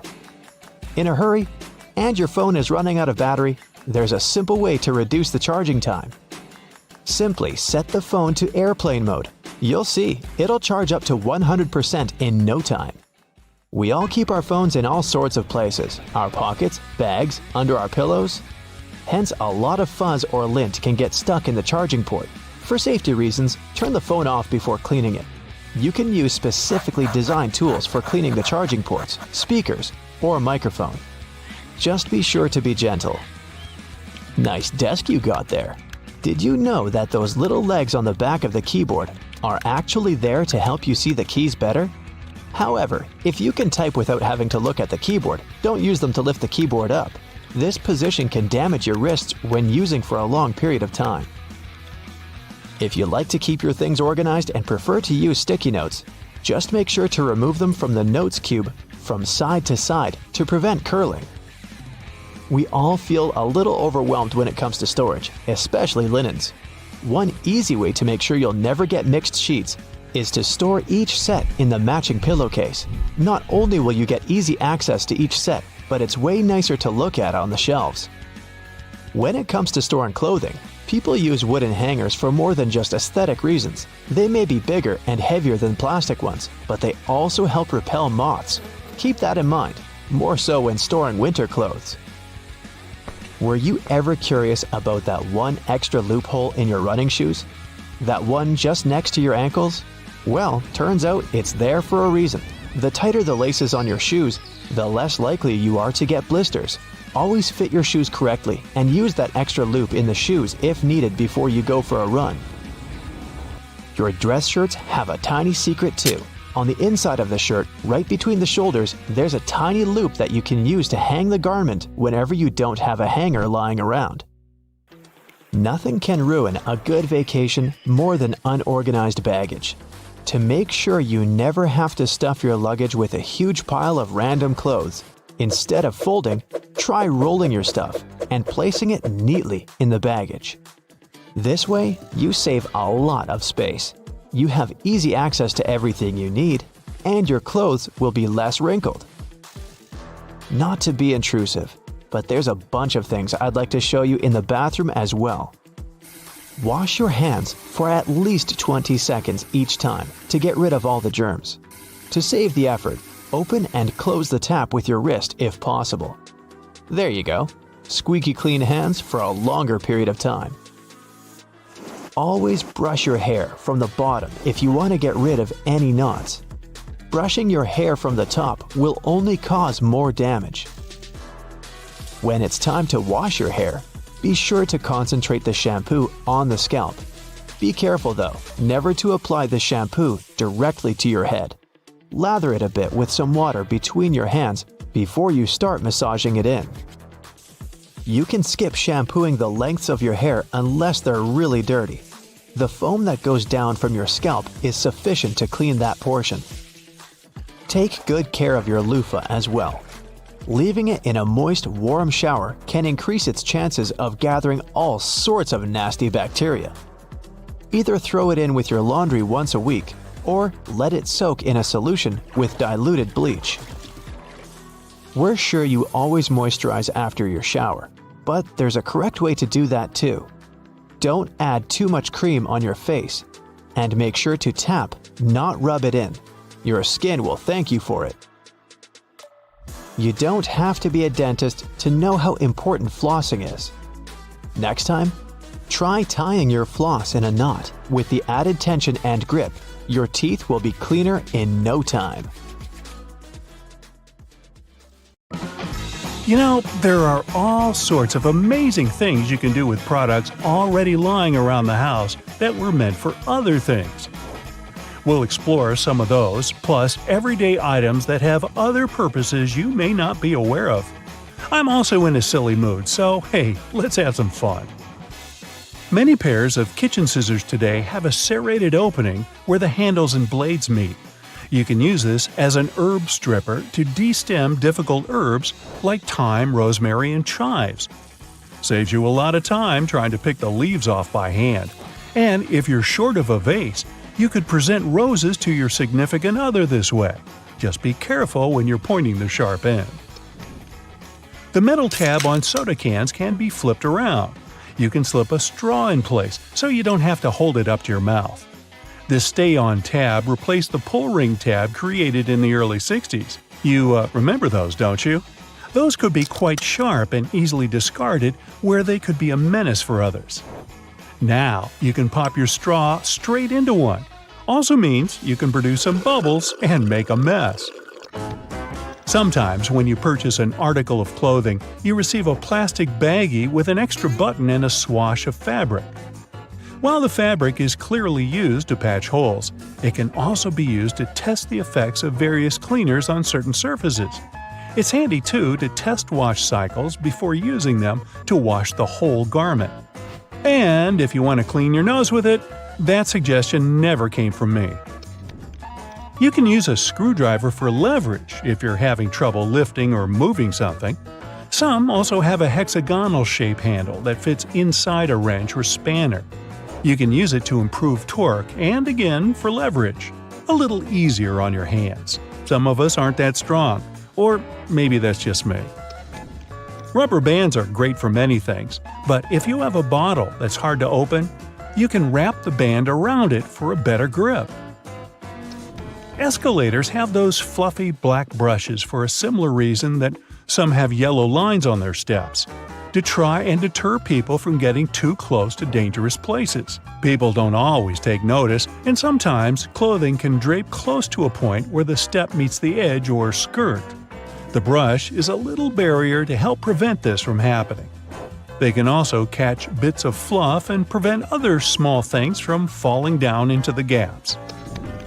Your average pair of jeans has several features that are both functional and somewhat sentimental. The metal rivets around the pockets help secure the stress points. This ensures they last a bit longer than average, though not all jeans have them. Many still have a tiny pocket directly above the main pocket. This was originally meant to hold a pocket watch. Even though pocket watches are mostly a thing of the past, many people still use this space to store coins, rings, or even a portable USB. Now, this may seem a little obvious, but if you've ever wondered what all the notches are in a car tire, it's for traction on the road. However, there are also a good indicator if your tire is getting too worn down. If those notches aren't so deep anymore and are almost flush with the road, it's time to replace them. If you don't, the next time you try to stop suddenly at a stop sign, you might be surprised to find your car has turned into a giant roller skate. Those takeaway containers most associated with Chinese restaurants are designed to not only carry your food home, but to store them in the fridge. They double as a plate, as you can eat straight out of them and don't have to worry about dirty dishes. Yay! They were actually patented way back in 1894 to transport freshly shucked oysters and were known as oyster pails. They were later adapted to use as leak-proof containers for food. While you're sitting on an airplane and looking out the window, you may have noticed those little holes, or in some instances, a small singular opening near the bottom. This is called a breather hole, and no, it's not for you. It's designed to equalize the difference in air pressure which builds up between the pressurized cabin and the atmosphere outside, especially during high altitudes. It also releases moisture from between the panes to avoid frost from forming on the windows and obstructing that all-important view. Sorry, but it looks like you won't be drawing a smiley face on it anytime soon. This was first introduced way back in 1956 by a company in Japan. Pretty cool, huh? They got their inspiration from snap-off rows on chocolate bars. Just don't get the two mixed up. One doesn't taste good. When it comes to measuring tape, almost every reel has an empty slot in the metallic end. This is called a nail grab, so you can attach it to a nail or screw. A handy trick to do measurements without requiring someone else to hold it in place. Ooh, very nifty. Bobby pins have grooves on one side to hold your hair in place better. Crazy notion, huh? The straight side goes face up, while the grooves go down against your head. They're called bobby pins because of the bobbed hairstyle, which was popular in the 1920s, though the pins were invented in the 19th century. The look is gone, but the pins remain. Please take them out before you wash your hair, as they don't look great stuck to your fingers. If you've been in a car or a bus and noticed the textured black dots baked into the black edges, you've probably worked out that it's not there for its pretty looks. It's called frit, a ceramic paint. Its main purpose is to protect the window from ultraviolet rays. It also creates a rough surface for the adhesive to cling to. Now, if you see a pink lump of adhesive in the corner, please do not touch it. It's actually someone's old bubble gum. If you take a look at the bottom of the lock, chances are you'll see one or two little holes. This is to let water out from the inside that may have been trapped due to rain. This mini draining capability prevents the inner working from rusting over or freezing in place if the weather's very cold. If, in another situation, the lock becomes stuck, you can ease an oil-based product inside to lubricate the lock and get it working again. If you've lost the key and want to ease your frustrations, you can yell into the holes. It won't do anything to unlock it, but it may help you feel a little better. Some dress shirts have a fabric loop on the back. You guessed it, it's used for hanging the shirt up.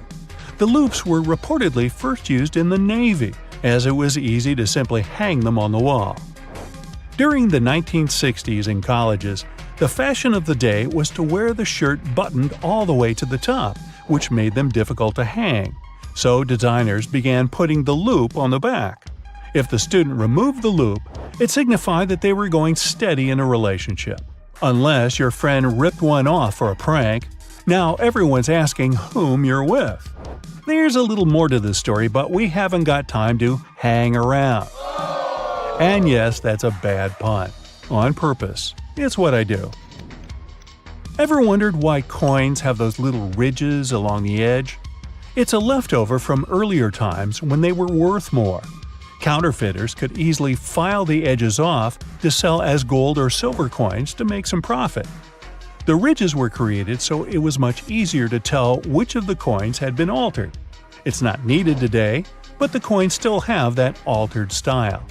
If you ever get really bored, you could try counting how many ridges there are. Actually, that is a very boring idea. Forget that and watch another Brightside video instead. Various types of cheese have holes for a reason. For example, Swiss cheese is made with special bacteria that produce carbon dioxide. As the CO2 is emitted, it blows like bubblegum, leaving tiny craters, also known as cheese eyes. Then the cheese is cooled down, but the holes stay in place. Over 40 billion Oreos are made every single year. It's the world's most popular manufactured cookie. The geometric design stamped onto these cookies has the Nabisco logo, the symbol of European quality, surrounding the word Oreo. William Tournier created the chocolate cookie design we see today back in 1952. If you use reusable bottles, you probably know that sometimes they smell. Even if you only use it for regular water, it still smells. But it's not the water that smells, it's the microorganisms in it. If you drink water from a bottle, the particles of your saliva and sweat stay in there. Those bacteria start to build up in the bottle, causing the smell. So, if you choose reusable bottles, make sure to wash them every day to prevent those bacteria from building up. After washing, let it dry completely before using it again. Not only are the jeans blue, but the police officers' uniforms as well. The first official police officers appeared in the 19th century in London. They were given a blue uniform to contrast with the red and white uniform that military workers had already been wearing. 2 decades afterward, the police force was adopted in the USA, and they followed the patterns. The uniform is still blue nowadays because it proved to be a good color. It's not that visible in dark hours, and police officers can observe things and people staying unnoticed. Also, stains aren't that visible on dark material. And, well, everyone knows that police officers wear blue and they're recognized it. So, why change that?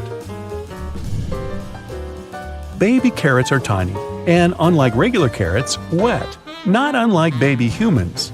Baby carrots aren't some special sort of carrot. They're actually made of regular carrots by cutting off the skin and outer layers and then polishing them to look that pretty. The problem is they can't retain moisture. A regular carrot retains some water inside because of the layers that lock it in. Once they're chopped out, baby carrots can dry out easily. So they usually sell them in bags with some water inside. Jeans have metal rivets, and they're there from the very beginning. Jacob Davis, the man who made the first pair of jeans, added copper rivets to spots where pants are more likely to rip, flies and pockets, to make them stronger. Today, they have more of a decorative purpose, since they are distinctive and traditional for jeans. Another special thing about jeans is those tiny pockets they have that seemingly serve no purpose. Well, maybe it's true now, but years ago, when many cowboys were wearing jeans, the pocket was made specifically to keep a pocket watch there. Also, back then, a pair of jeans had just 4 pockets. That tiny pocket, the watch pocket, 2 big pockets in front, and just 1 pocket in the back. Car headrests are all about comfort, and detachable headrests are all about safety. If you pull the headrest out, you'll see 2 sturdy metal bars. If you ever get locked or trapped in a car, you can use the bars to smash the window and get out. Those little red spots you sometimes see after you crack an egg are nothing to be worried about. Tiny blood spots can be caused by a small rupture in a blood vessel of a hen as it was laying the egg. Eggs with these blood spots are safe to eat, but that spot can be removed if you want. It won't affect the taste of the egg. Oh, that's comforting.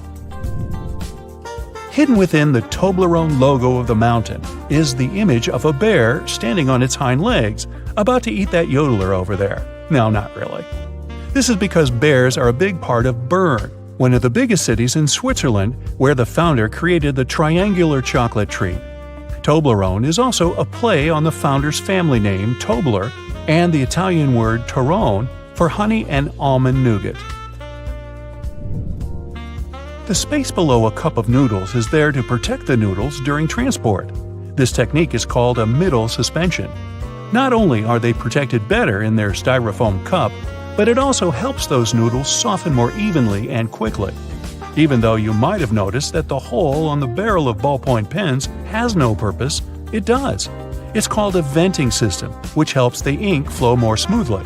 This way, an even amount of air pressure is created inside and outside the pen, allowing the ink to flow into the point easily. It's not an accident that soy sauce bottles have 2 spouts. The sauce is liquid, and it flows out of the bottle pretty quickly once you turn it over. Most Asian food lovers will admit they've spilled it at least once in a lifetime. That's why nowadays, restaurants prefer serving soy sauce in special bottles that have 2 spouts. This design allows you to control when and how much sauce will come out. Just put your finger on one spout while you pour the sauce through another. If you press your finger tightly to the spout, the sauce will stop flowing, and if you remove your finger, it will flow again. And please do not remove your finger in a restaurant. It will freak everybody out. You've probably noticed that train and bus seats are covered in fabrics with weird patterns. Any idea why? They use these patterns to cover any germs and stains on the seat. Oh boy. The brighter the color and the more patterned it is, the harder it will be for a passenger to notice any stains and get grossed out. Also, the patterns are usually so ugly that no one even wants to look at them for long enough to spot any stains. So yeah, the pattern is there to make you look away, and if you look, to make it less noticeable. No bus will ever have plain white seats, that's a guarantee. The metal tab on soda cans can be flipped around. You can slip a straw in place so you don't have to hold it up your mouth. This Stay On tab replaced the pull ring tab created in the early 60s. You remember those, don't you? Those could be quite sharp and easily discarded where they could be a menace for others. Now you can pop your straw straight into one. Also means you can produce some bubbles and make a mess like a 3-year-old. Sometimes, when you purchase an article of clothing, you receive a plastic baggie with an extra button and a swatch of fabric. While the fabric is clearly used to patch holes, it can also be used to test the effects of various cleaners on certain surfaces. It's handy, too, to test wash cycles before using them to wash the whole garment.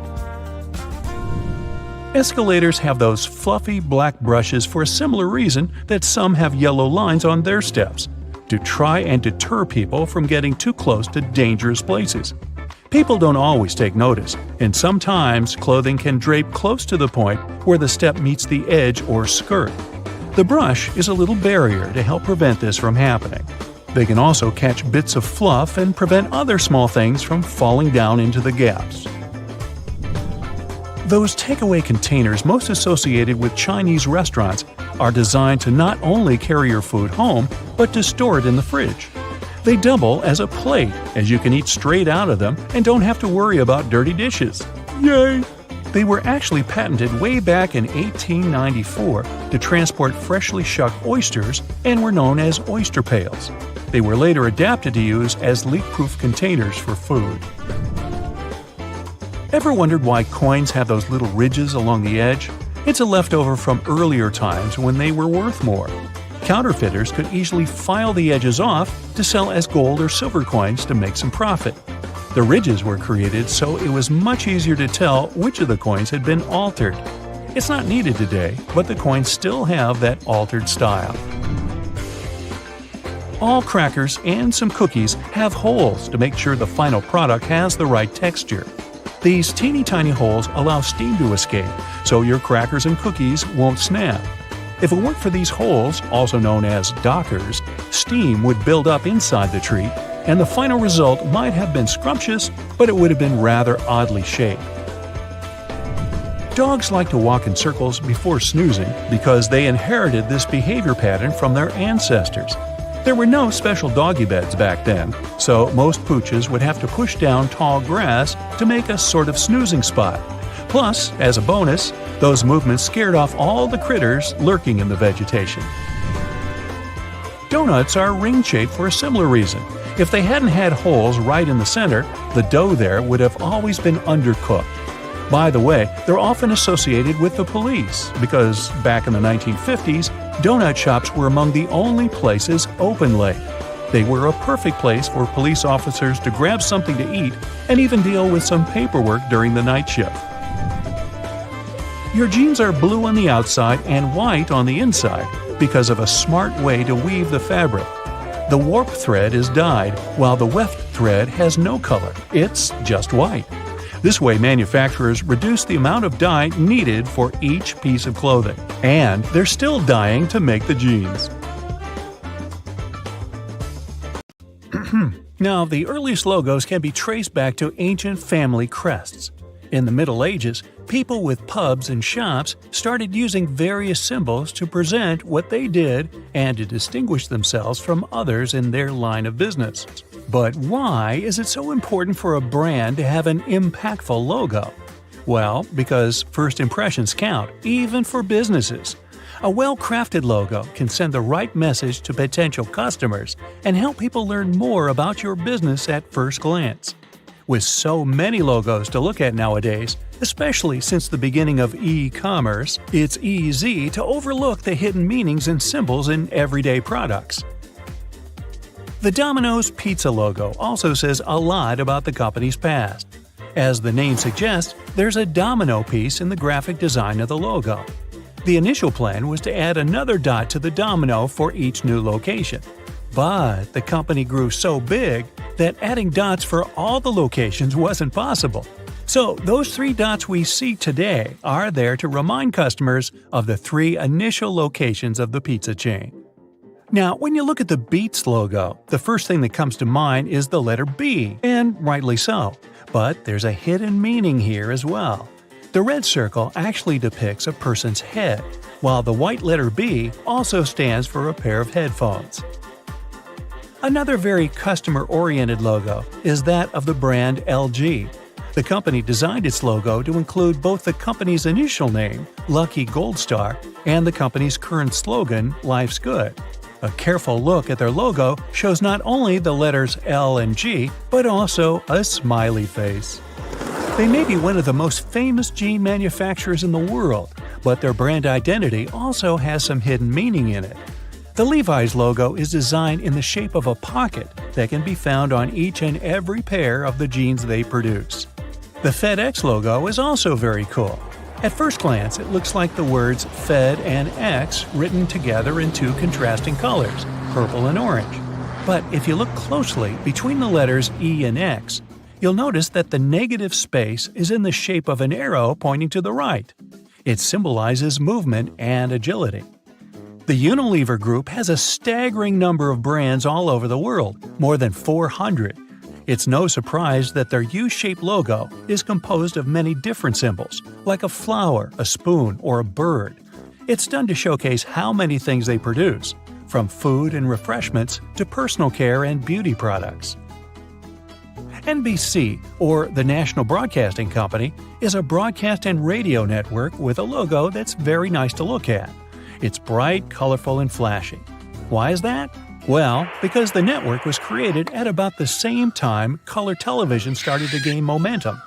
The bird-shaped NBC logo symbolizes the initial 6 divisions of the network, and the colors are also a nice reminder to customers that NBC is proud as a peacock of their programs.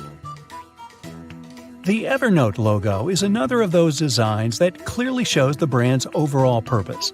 While the font used is relatively simple, on the left of the word Evernote, there's a depiction of an elephant. The animal is a well-known symbol of good memory, and the shape of its ear is curled like a Post-it note. A cool touch for an app designed for organization and note-taking, wouldn't you say so? Now, the Cisco logo comes with its own little secret as well. The font is quite minimalistic, but the lines above are there to depict the Golden Gate Bridge in San Francisco.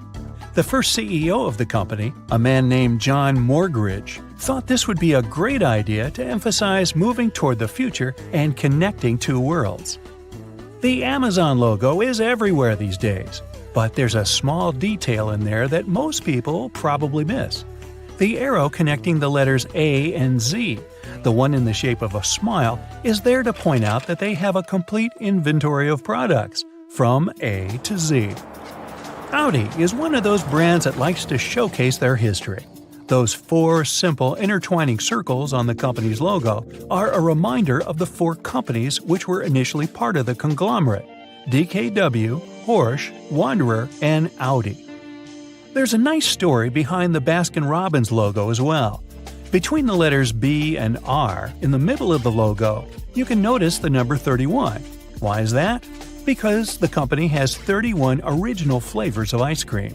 I think I've darn near tried them all. A lot of companies out there like to give their logos a bit of a vintage touch, and Picasso is one of them.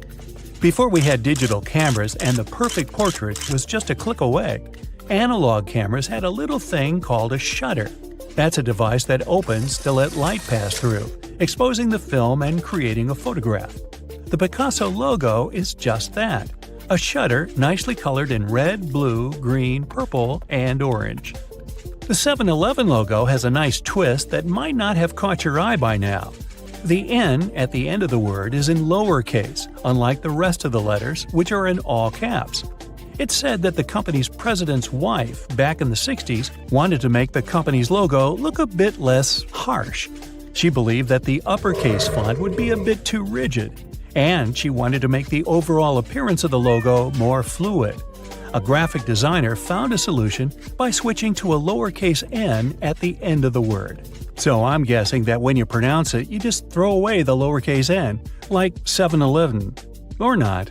Chocolate fans must know the Toblerone brand. If you're one of them, have you ever noticed all the intricate detailing in its logo? The city of Bern, in Switzerland, where the company was founded, is also named the City of Bears. When you visit this place, you'll see that there are bears everywhere, from the city's coat of arms to public trash cans. The Toblerone chocolate is shaped like a mountain, hence the mountain in the logo. But there's also a bear depicted there, hidden in the negative space. The Chick-fil-A logo is one of those that goes straight to the point with their imagery. The C stands for chicken, of course, but it's also shaped like a chicken if you look closely.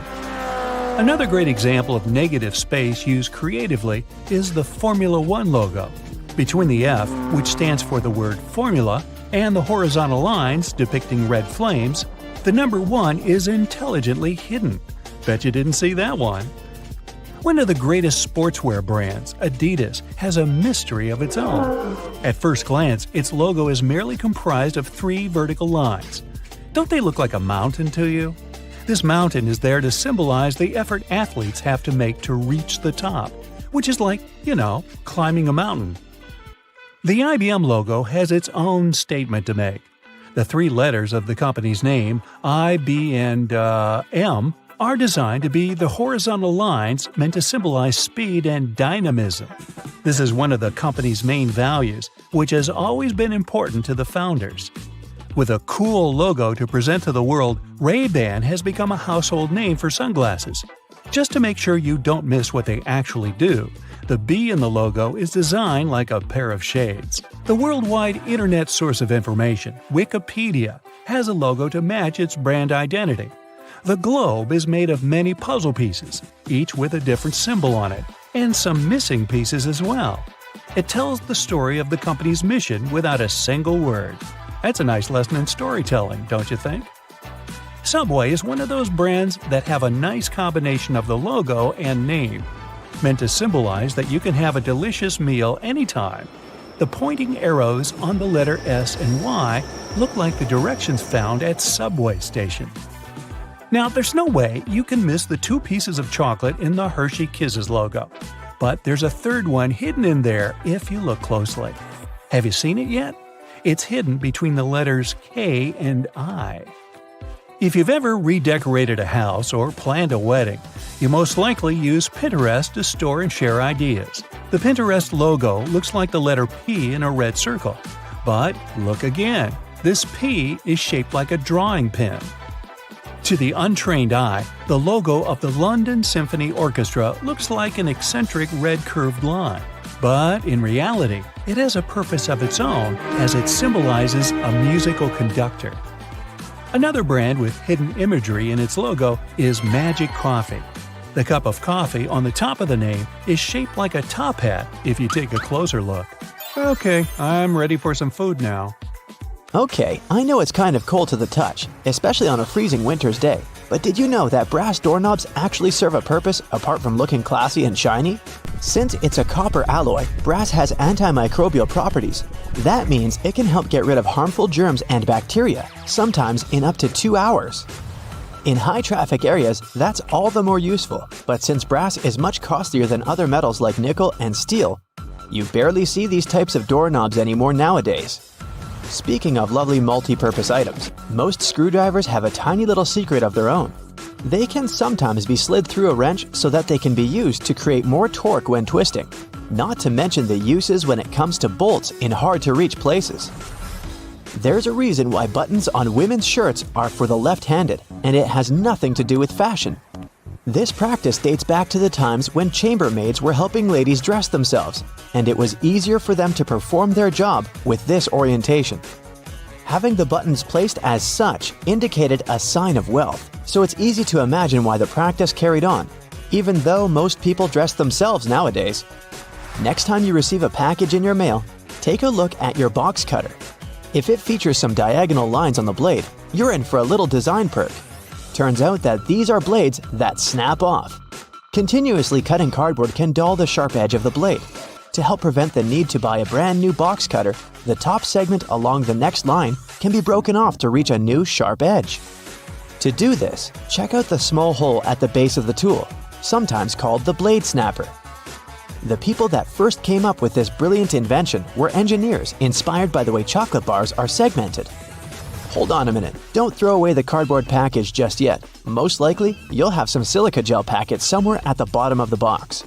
Since this gel is basically a drying tool, it gathers up the moisture out of its environment, so you can store these packets for further occasions. Whether you'll need to dry out your phone or some other electrical object, you can place them in a container next to the silica gel to reduce the damage. You don't have to be a mechanic to know when a standard car tire needs replacing, since they come equipped with a neat indicator. Take a closer look, and you'll see that treads within the tire are a bunch of rubber notches.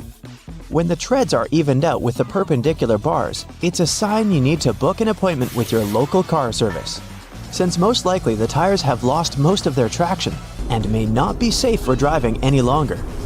The upper corners of a car windshield feature textured black dots melted into the glass edges. This neat add-on isn't there for design purposes. It's called frit glazing, which means that a special type of ceramic paint is added to the window for protecting its sealant from UV rays. It also conceals and creates a coarser surface for the adhesive used to set the window in place. Whenever you're up for a drive, check out if there's a small tab under your car's rearview mirror. Bet you didn't know it's there to help switch the mirror from daytime to nighttime views. It uses a prismatic glass technology to blur the reflection and reduce the glare of headlights behind you in traffic. People came up with these manually tilted mirrors in the 1930s, but they became standard somewhere in the 1970s. While you're in the car, check out the headrests, as you most likely don't know that they carry a little disguised purpose. Of course, they're adjustable to accommodate passengers of any height so that they get the proper support for their heads and necks. The hidden feature is that they are detachable and come with two very solid metal bars. Should you ever find yourself stuck in a car and need to make a fast getaway, these bars come in handy to crack out the car windows. So you're out for a drive and you're suddenly out of gas. What I'm about to describe sounds more like a meme than an actual situation bound to happen. But what if you're in such a hurry that you accidentally drive off with the gas nozzle still in the tank? Well, the nozzles have been designed to prevent any hazards from happening, rest assured. They feature a breakaway device that will allow the hose to separate when taken out with enough force. Initially designed in the early 20th century to be worn exclusively by basketball players, sneakers soon became one of those fashion fundamentals, similar to jeans and leather jackets. If you take a closer look at them, you'll see they have two extra holes on the side, similar to the shoelace holes. They're manufactured as such not only to provide extra ventilation, but to allow people to get extra creative with their laces when wearing the shoes.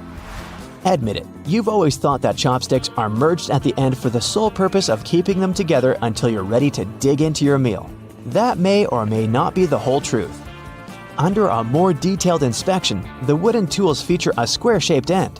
Chopsticks manufactured like this date back to an old Japanese traditional design, which can help with breaking the ends easily. The separated end can then be used as a resting block for the chopsticks to keep it more sanitized in hopes it can be used again, since they won't be touching the table or any other surface. Women's bikes have a special design which, surprisingly, has a historical and fashionable purpose. The lower frame is for the most part meant to make up for the generally shorter height of ladies, compared to that of the average gentleman. While that is the case for handlebars and saddles, the overall frame is lower for an additional purpose. Way back when women wore long skirts and dresses all day, every day they needed to make sure their outfits wouldn't get caught in the frame. That's how we came up with a lower-framed bicycle, perfectly made for women and their needs at the time. The fact that toothpastes are multicolored is not just a nice perk to make dental hygiene more fun. There's a secret meaning related to each of the colors, which dates back to the 1970s. In those days, people grew more and more interested in their oral health care, and as such, they were looking for products which could do more than merely clean their teeth. One company was the pioneer in that regard, adding mouthwash to its toothpaste, meaning the blue strip. They later added on the red strip, meant to feature ingredients which helped with gum care. Speaking of toothpaste, check the cap next time you open a new tube. You may be in for a little surprise. There's a pointed cone shape inside the cap, so you can puncture the seal of the toothpaste without cutting yourself or ruining your manicure. Not to mention, it's more hygienic since you won't be able to transfer germs or other bacteria into the product itself. On the subject of bathroom countertop items, Toothbrushes come with a neat add-on hidden in the bristle patterns. Apart from making the toothbrush look cooler, they also do come with a practical purpose. Most toothbrushes come with a pattern of blue bristles intertwined with white ones. The blue dye is meant to fade out, signaling the time when you need to replace your toothbrush. Dentists say that toothbrushes should be replaced every 3 to 4 months, but it does serve as a great reminder in case you forget. Still love playing with Lego? Don't judge. Hey, it's a great hobby for all ages. Notice there's a hole on top of the Lego heads? Behold, you're looking at a safety feature that the people at Lego designed to prevent choking hazards. The most dangerous issue should a person swallow any of these pieces is the blocking of the airways. Designing a hole inside the Lego head helps the air to flow freely through the piece until it can be removed safely. We're now used to all sorts of modern light bulbs, some tubular, some shaped like diamonds, and some even twisted altogether. Historically, light bulbs were round and the initial shape served a purpose in itself. It was mainly connected to the fact that glass bulbs were hand-blown, which gave them the round shape to begin with. The hidden practical reason was that the light bulb filament needed to be at the same distance from every surface of the glass sphere. The easiest way to achieve this was to make the glass in the shape of a globe. So get this, an extra hole at the upper part of the sink has multiple hidden functions. First, in case someone forgets to close the tap, the water won't overflow and the bathroom won't get flooded. Second, thanks to that hole, the water drains faster and it gives an escape for the air, helping the water flow down. Those 2 holes on a side of any Converse shoe are not only to let the stinky air out. Sure, breathability is important for any athlete. The second reason is that athletes lace through those holes to get a better grip. Donuts have a hole in the middle and it doesn't stand for O in donut. It's not designed for an easier grip either, though it can be quite convenient. It's actually made this way for mass baking so that they can cook all the way through evenly. Baby carrots are tiny and, unlike regular carrots, wet. Baby carrots aren't some special sort of carrots. They're actually made of regular carrots by cutting off the skin and outer layers and then polishing them to look that pretty. The problem is that they can't retain moisture. A regular carrot retains some water inside because of the layers that locks it in. Once they're chopped out, baby carrots can dry out easily, so they usually sell them in bags with some water inside. Toy stores are filled with Beanie Baby plush toys, and a detail that is even more iconic than their huge eyes is their tags saying TY. That's a small manufacturing company not so many people have heard of. Beanie Babies appeared in 1993 and they went insanely popular. TY is the name of the company, but it's not an abbreviation. It's the actual name of the company's founder, H. Ty Warner. Most metallic zippers have a hidden lock inside them to save you from awkward situations, such as an undone fly. Oh boy. Don't leave the zipper handle in an upward position. When you pull it downwards, it automatically locks. It's all thanks to those tiny grooves hidden underneath the handle. Almost any public toilet has a large gap between the floor and the door. The reason for such a zero privacy thing is to actually minimize the level of privacy and comfort, so that people wouldn't stay there long and there'd be no lines. It's also easier to clean, and safer if some emergency occurs. Headrests in a car are about comfort, and detachable headrests are about safety. If you pull the headrest out of a seat, you'll see 2 bars, which are quite sturdy. If you ever get locked or trapped in a car, you can get out of there smashing the window with these bars. Many cups and mugs have little grooves on the bottom on purpose. They're designed for dishwashing machines. The grooves let the water flow and not spill over your feet when you take the cup out. Also, those grooves let the air flow, so the cup doesn't crack even if the tea is scalding. Almost all measuring tapes have a metal tip with a small slot on the end. You can use this slot to hang the tape on a nail or a screw to make measurements without anyone's help. Sometimes this tip has a row of sharp points along the edge on one side. That comes in handy when you want to leave a mark without using a pencil. Doorknobs are usually made of brass, bronze, and some other copper alloys for a reason.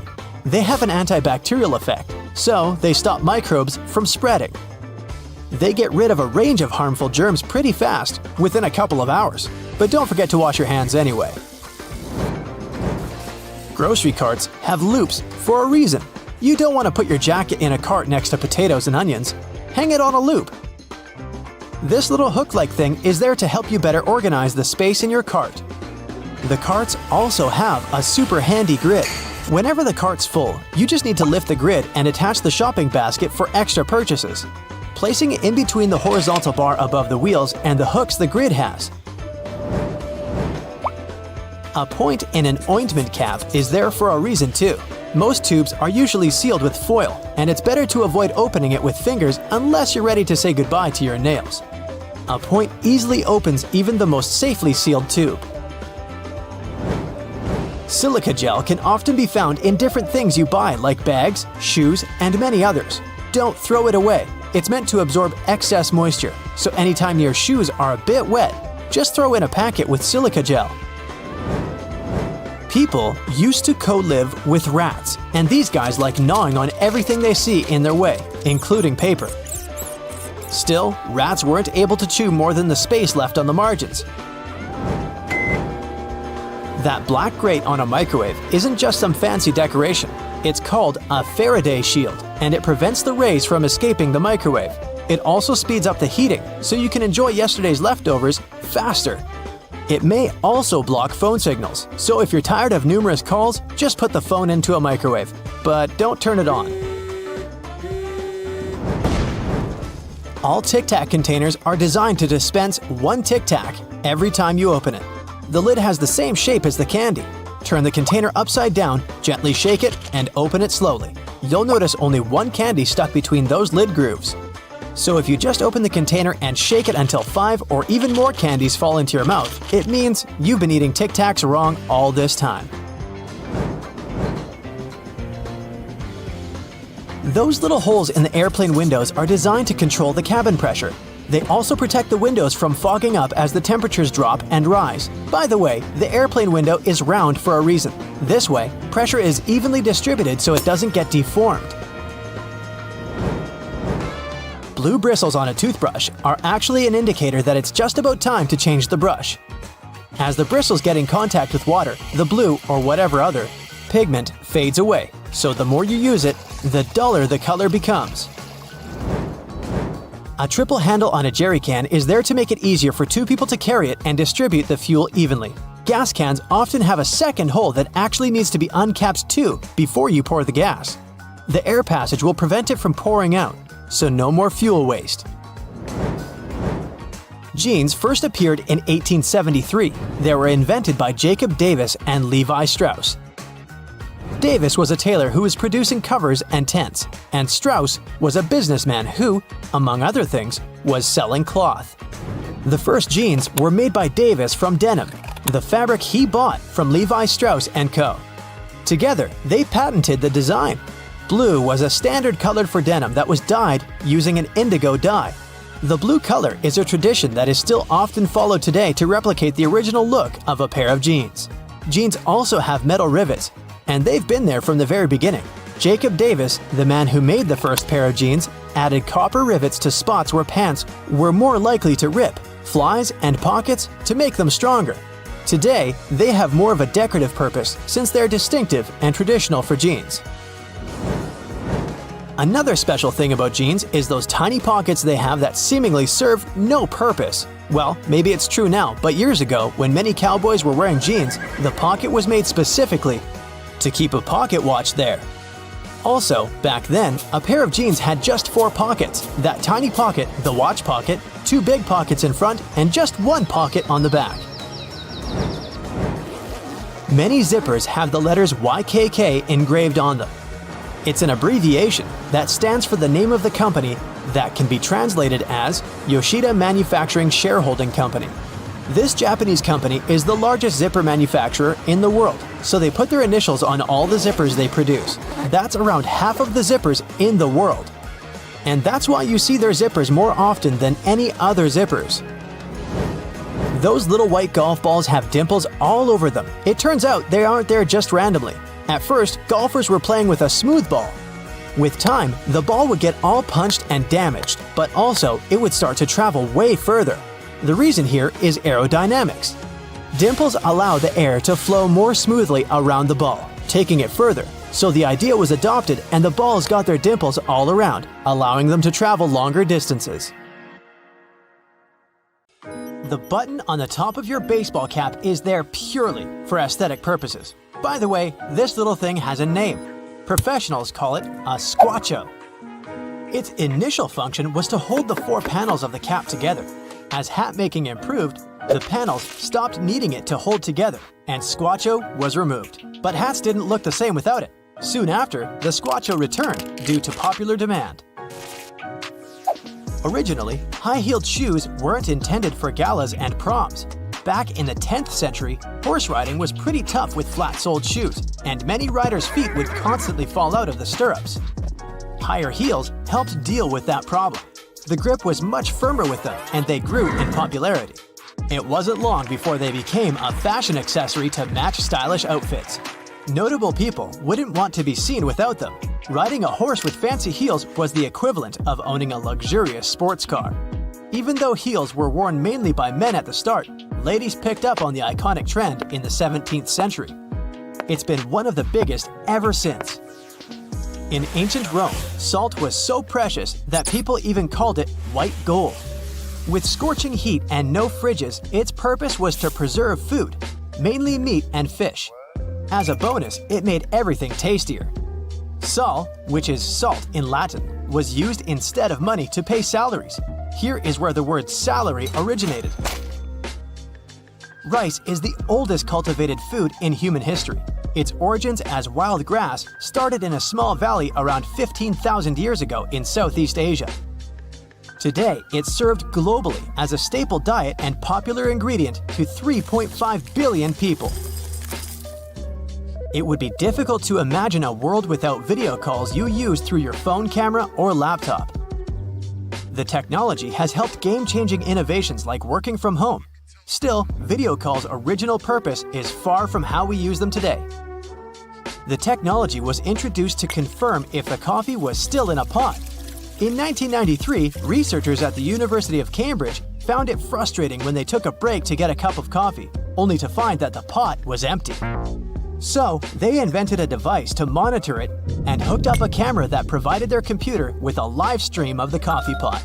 Thanks to these researchers, we can work in pajamas now. We know Albert Einstein for various achievements, but there's something he co-invented that goes overlooked. Together with his student, he invented a modified refrigerator. It's not like the ones we use today. In the 1920s, fridges weren't quite as safe as they produced poisonous gases. He wanted to create a safer version that didn't require electricity, without moving parts, and only needed a heat source to operate. Unfortunately, there wasn't enough funding, so the project dried up. Later, in the 1950s, electric fridges became popular. But in 2008, engineers from Oxford University revived this retro design.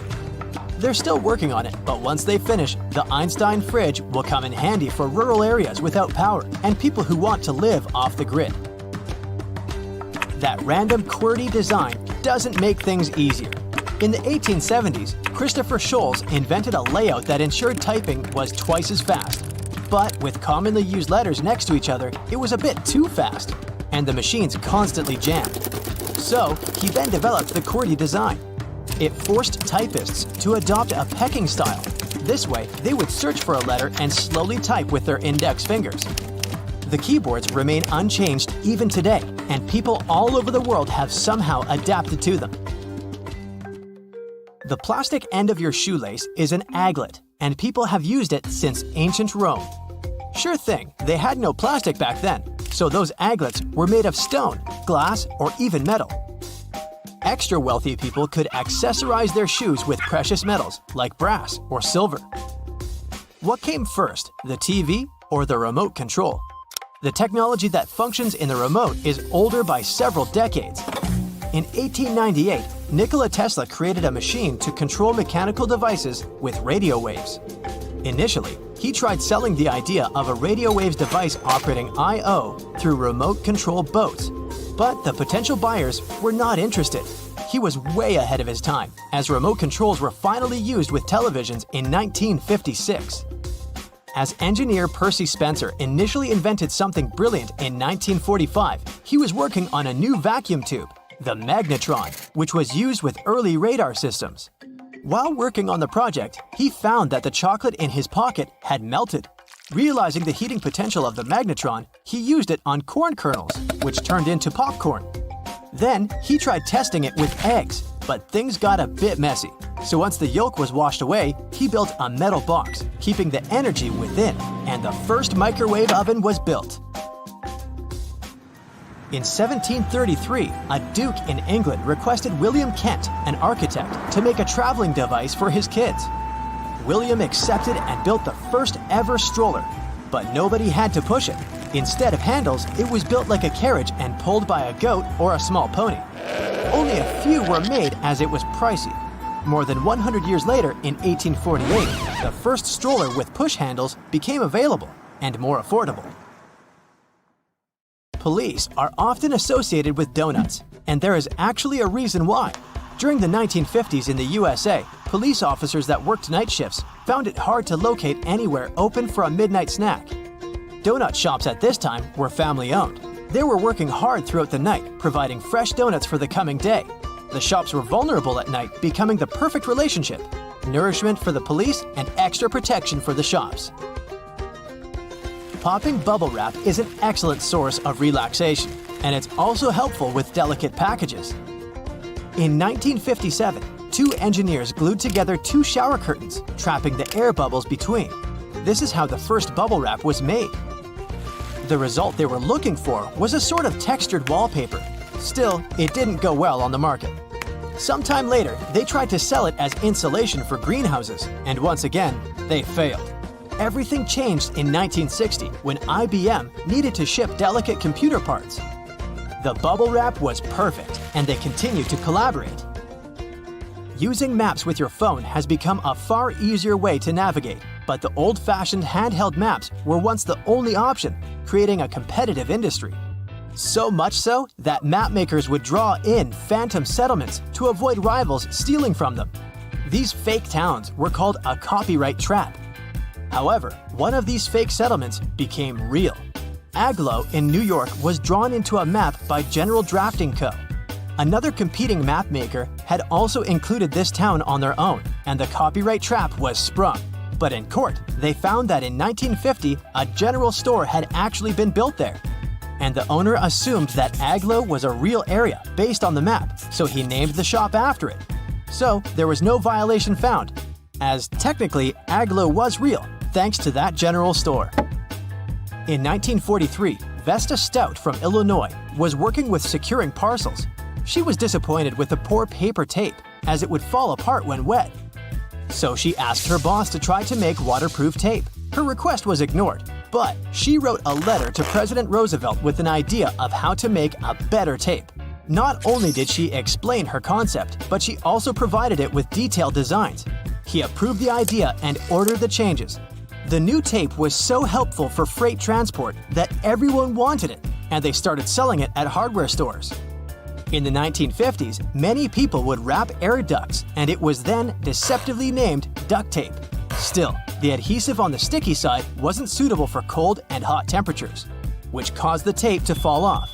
Despite this, people continued to use that tape for almost everything else. Have you ever wondered why things are the way they are? Like, why are there holes in a takeout box? Don't worry, you're about to find out.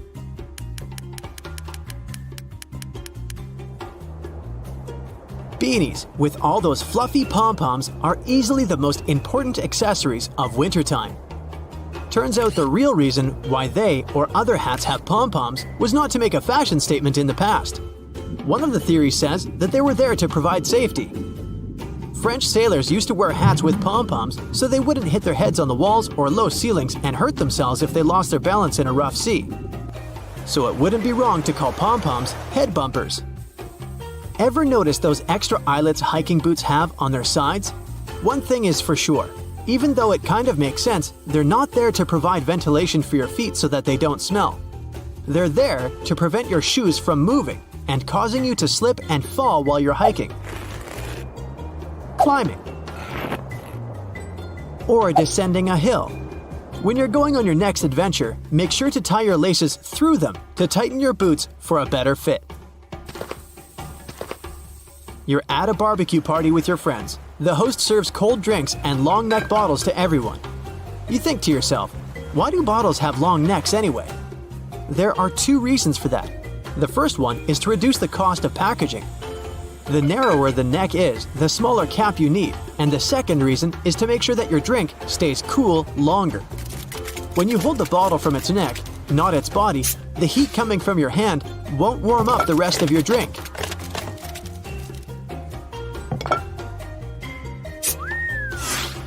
The color of plastic tags on bread packages indicates which day of the week the bread was baked. Even though some companies have their own color codes, it generally goes like this: Monday, blue; Tuesday, green; Thursday, red; Friday, white; and Saturday, yellow.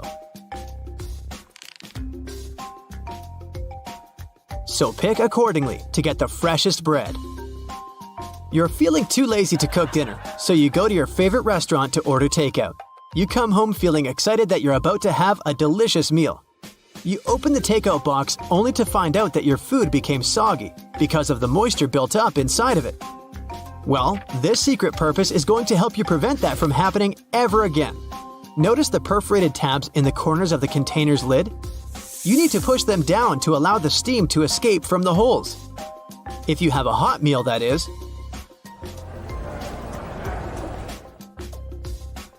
If you're one of those lucky people who have a dishwasher at home, you're going to feel even luckier once you learn what else you can wash in it. Aside from making your dishes clean and shiny, it can also clean up your makeup brushes for you. Just place them inside the silverware tray to remove all the dirt and excess product that built up amongst the bristles. You went to the farmer's market and bought some fresh fruits and vegetables. You want to wash the dirt off them, especially potatoes, before placing everything in the fridge. Don't waste your time washing them all one by one. Place them in your dishwasher and set it to the rinsing cycle with cold water. Don't use detergent for this, though. Are you one of the many people who use the drawer under their oven or stove as storage? Sorry to inform you, but storing skillets, cookie sheets, and muffin pans is not their purpose. It's called a warming drawer, and it's meant to keep your cooked dishes warm and delicious. So, if your guests are running late, just put that casserole you've made in it until they arrive. Keep in mind that not all oven models have this feature. Some drawers are for broiling, and some can indeed be used as storage. Check with the manual to make sure what yours is. Oranges, lemons, and avocados come in mesh bags most of the time. When you go back home from the grocery store, you probably throw those into the trash, don't you? But did you know that you can also use them as a pot scrubber? You just need to tie them up. Then you can get to cleaning those dirty dishes, pots, and pans. You can even turn them into single-use scrubbers for other kitchen appliances or your sink. If you're at a store looking for new hangers to organize your closet, we suggest you buy the ones made of cedar wood instead of plastic ones. First of all, cedar wood acts as a natural repellent. Pests like moths, fleas, lice, silverfish, ants, gnats, and ticks won't come near your clothes and closet if you use them. The second reason why you should invest in them is that they absorb unwanted odors from your clothes as well as moisture. And this feature helps prevent mold, so you can wear your favorite dress or suit for longer. It's that time of week again, Taco Tuesday. You invite a couple of friends over to enjoy some homemade tacos, but even though you have the recipe for making tortillas, you don't know how to give them that perfect taco shell shape. Well, this hidden use might help. If you have a muffin tray at home, then you have all you need. Just flip it upside down and place the small tortillas in between the cups. Bon appetit! If you love sewing and making your own clothes, then you must be used to using those tomato pin cushions, which almost always come with a small strawberry tassel. But why is it there? First of all, you can push the needle you're currently using or your favorite one in there so that you don't need to search for it amongst the other needles all the time. And secondly, it's filled with emery, which will help clean and sharpen your needles once they go in there. Are you a Team Ketchup or Team Mayo? Ketchup fans must have noticed the number 57 on those Heinz ketchup bottles. That number is placed where it is on the bottle for a very specific reason. You must have struggled with getting ketchup out of the bottle at least once in your life, and at that moment, you probably tried shaking it until the right amount of ketchup fell onto your plate, right? Well, no need to do that anymore. Just firmly tap on the spot where 57 is written on the bottle neck, and you can get ketchup out of the bottle way quicker.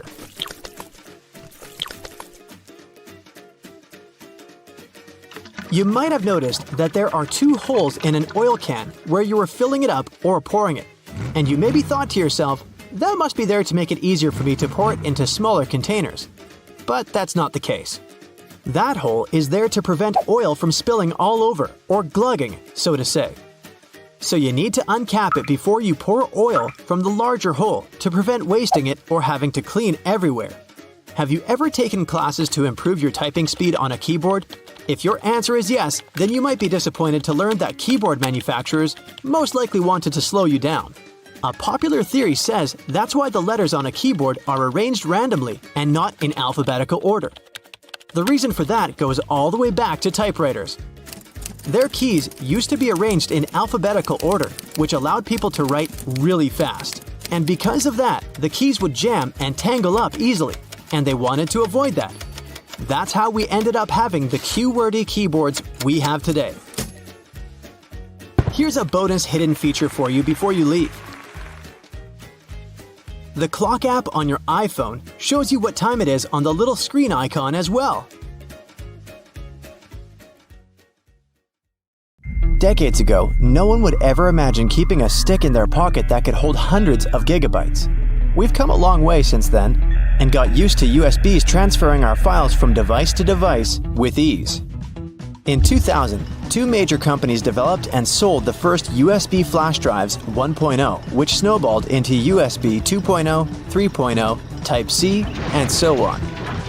Physically, they can endure rough treatment and won't get damaged easily, especially if you get proper protection. By design, USBs are almost perfect. So perfect that you always make the mistake of inserting it in the wrong way. Admit it, the 2 square holes are used to help the USB secure its position once it's inside the port. It's not strong enough to keep it stuck, but strong enough to do its job. You can protect your USB with proper encryption. This means that if anyone gets their hands on them, they won't be able to read them. Encrypted files end up being scrambled into gibberish of a series of letters and numbers instead of comprehensive words to anyone who tries to read it. The file is only accessible if someone gets their hands on that USB. But if you're using certain online services like messaging or emailing, then encryption is simply not enough. Sure, the person on the other end can't read the contents of the work, but the hosting website can. This is where end-to-end encryption comes in. That means any information that goes in and out is, again, scrambled into gibberish to anyone who is in the way of your traffic, including the hosting service. Cloud storage has taken the world by storm. You can now save everything that's on your desktop to the internet and access that data across multiple devices. All you need is an email and password, and boom, you're safe and have all your files in one place. Cloud storage isn't data floating up in the clouds, but, less excitingly, servers that physically store data. They're like regular computers, just minus the monitors for viewing. These servers take up a lot of money. That's why you normally have to pay for their services.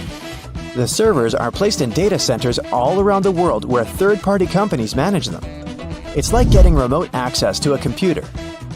The servers include a master control server, backup server, and a linked supply of servers operating to maintain a good quality service.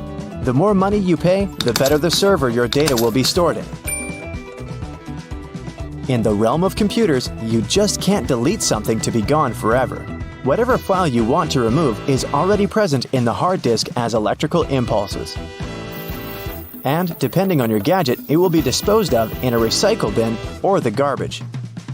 That isn't to say that it isn't still there. It simply implies that the file has been moved to a different folder from which you can easily recover it. So if you're worried about accidentally deleting a crucial document you've been working on for weeks, don't panic. It's not gone for good. But if your device breaks, then all your data is lost. If you own a device that has Windows 10, then you've probably been shutting down thinking that your computer or laptop is completely off. This is not the case. Windows 10 doesn't actually shut down, but goes into a state of hibernation. It keeps your app saved for you to recover. The proper way to shut it down is by resetting it. Windows operating system is known for being user-friendly with all the commands displayed in front of you. But for computer whiz kids, know that you can open the search bar and type CMD for the command prompt. It looks just like a bunch of random characters, but this is where you can achieve a lot with your device. If you don't like the black window, you can always change the color of your suiting. Once you launch the command prompt window, right-click on the title bar and then on Properties. Another window will open which has the option of choosing colors. You can pick the colors you want for the background and text, or fix the opacity for the CMD window. This is easy mode. The real work is typing commands in the window. If you want to look for all your drivers on your Windows 10 device, then type in this command in the window. Don't forget to add spaces. The list of servers will magically pop up on your screen. This is a good way to get to the bottom of your issue, instead of searching for them manually. You can also hide specific folders on your computer through the command prompt by typing this command and pressing Enter. Of course, you'll have to type in the folder you want to hide, and poof, it's gone. The non-tech way of doing this is by opening the Properties pane in the folder and clicking on the checkbox that shows Hidden. While this is indeed the easy way of hiding your folders, it's not the most effective. You can simply write Show Hidden Files and Folders, and every checkbox you check will be visible again. The command prompt isn't all about business. You can try playing a game there to pass the time. Don't expect a AAA kind with realistic graphics and epic gameplay. Type this command and you'll be transported into the game via text. This game will allow you to create characters and engage in this imaginary world. Google Chrome is one of the most popular browsers on the net, but you can also play a text-based game there, just like in the command prompt. First press Ctrl plus Shift plus J to open the console. Then type Text Adventure into the search box. Don't freak out, you just opened the sort of a back end of the page. Next, click on the box that says Console. You'll be greeted with a text that will ask you if you want to play a game. Type Yes, and you'll instantly begin. They'll give you some basic commands which are easy to follow and an opening premise of the journey. If you're looking for something a little more contemporary, then get ready to play some solitaire. No worries, you don't have to type some command to play it. All you need to do is type Solitaire in the search bar, and you're there. You can play the exciting game of solitaire in your web browser. And when you get bored, you can play the classic game Pac-Man. If you're from the generation of the classic bulky phones, then this next game will bring back all those memories of your childhood. Open Google and type Snake, and there you go. When the internet is down, you can play the dinosaur game in your browser window while you're impatiently waiting for the Wi-Fi to come back. This game is very simple. After pressing Enter, you just have to hit the spacebar to jump over obstacles. And at a certain point, you'll have the option to duck down, which will make it even more challenging. Even without Wi-Fi, you can still have a good time. You can pause the game whenever you want by pressing the Alt key or F11. You can just click on your screen to continue the game at any time. Windows 11 has some cool hidden features that are very useful, like adjusting the volume for each individual app. You can go to Settings and click on System. Hit the Sound section. This will bring you to all the sound levels and the master switch. Copy-pasting is so essential to our everyday workflow that Windows 11 decided to take it to a whole other level with clipboard history. This option allows you to save your copied texts in one designated area, which you can access anytime. And the good news is that this option is also available on Windows 10. Just click on the Windows key plus V, and you're good to go. If you have too many windows opened on Windows 11, you can grab the window that you want to keep and shake it. It will minimize all the remaining windows in the background so that you can have a pleasant, productive workflow. Oh wait, it's happening now!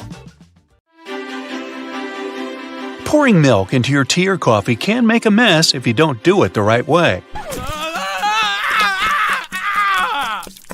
If you want to pour it with the opening closer to the cup, stop right there, turn it to the other side, and then pour. The flow will be much smoother this way, and you won't have to deal with wiping the table afterwards. Hey, I'm bossy. Get over it.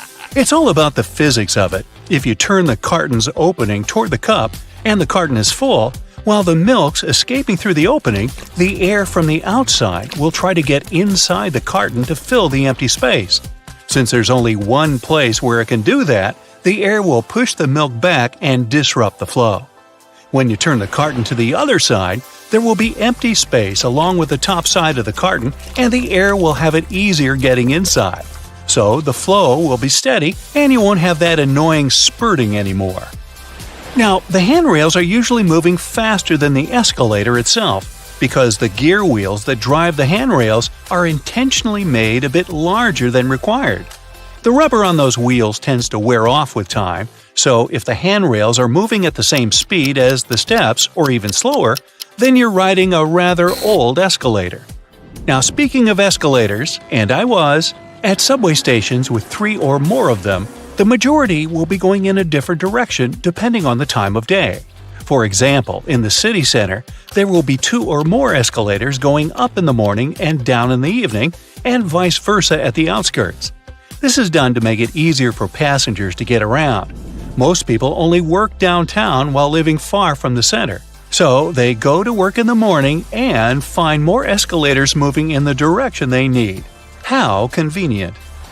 If you were ever worried about how the pilots find their way in the dark when landing at night, well, you can rest easy now. There's an incredibly complex illumination system on the ground that helps the crew navigate the airplane. And it's not just the red and white lights along the runway.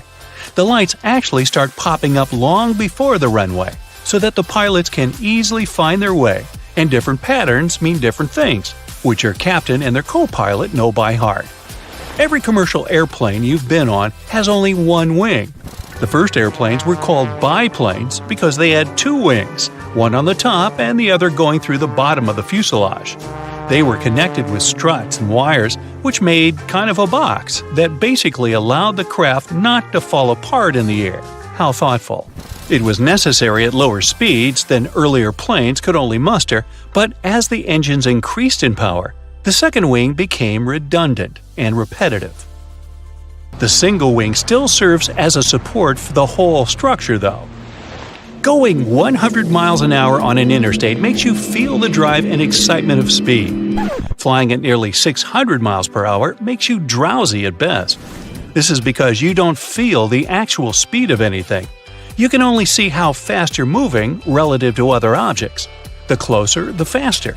In a car, everything's close to you, so you see trees, people, houses, witches, porcupines, and other cars zapping past you.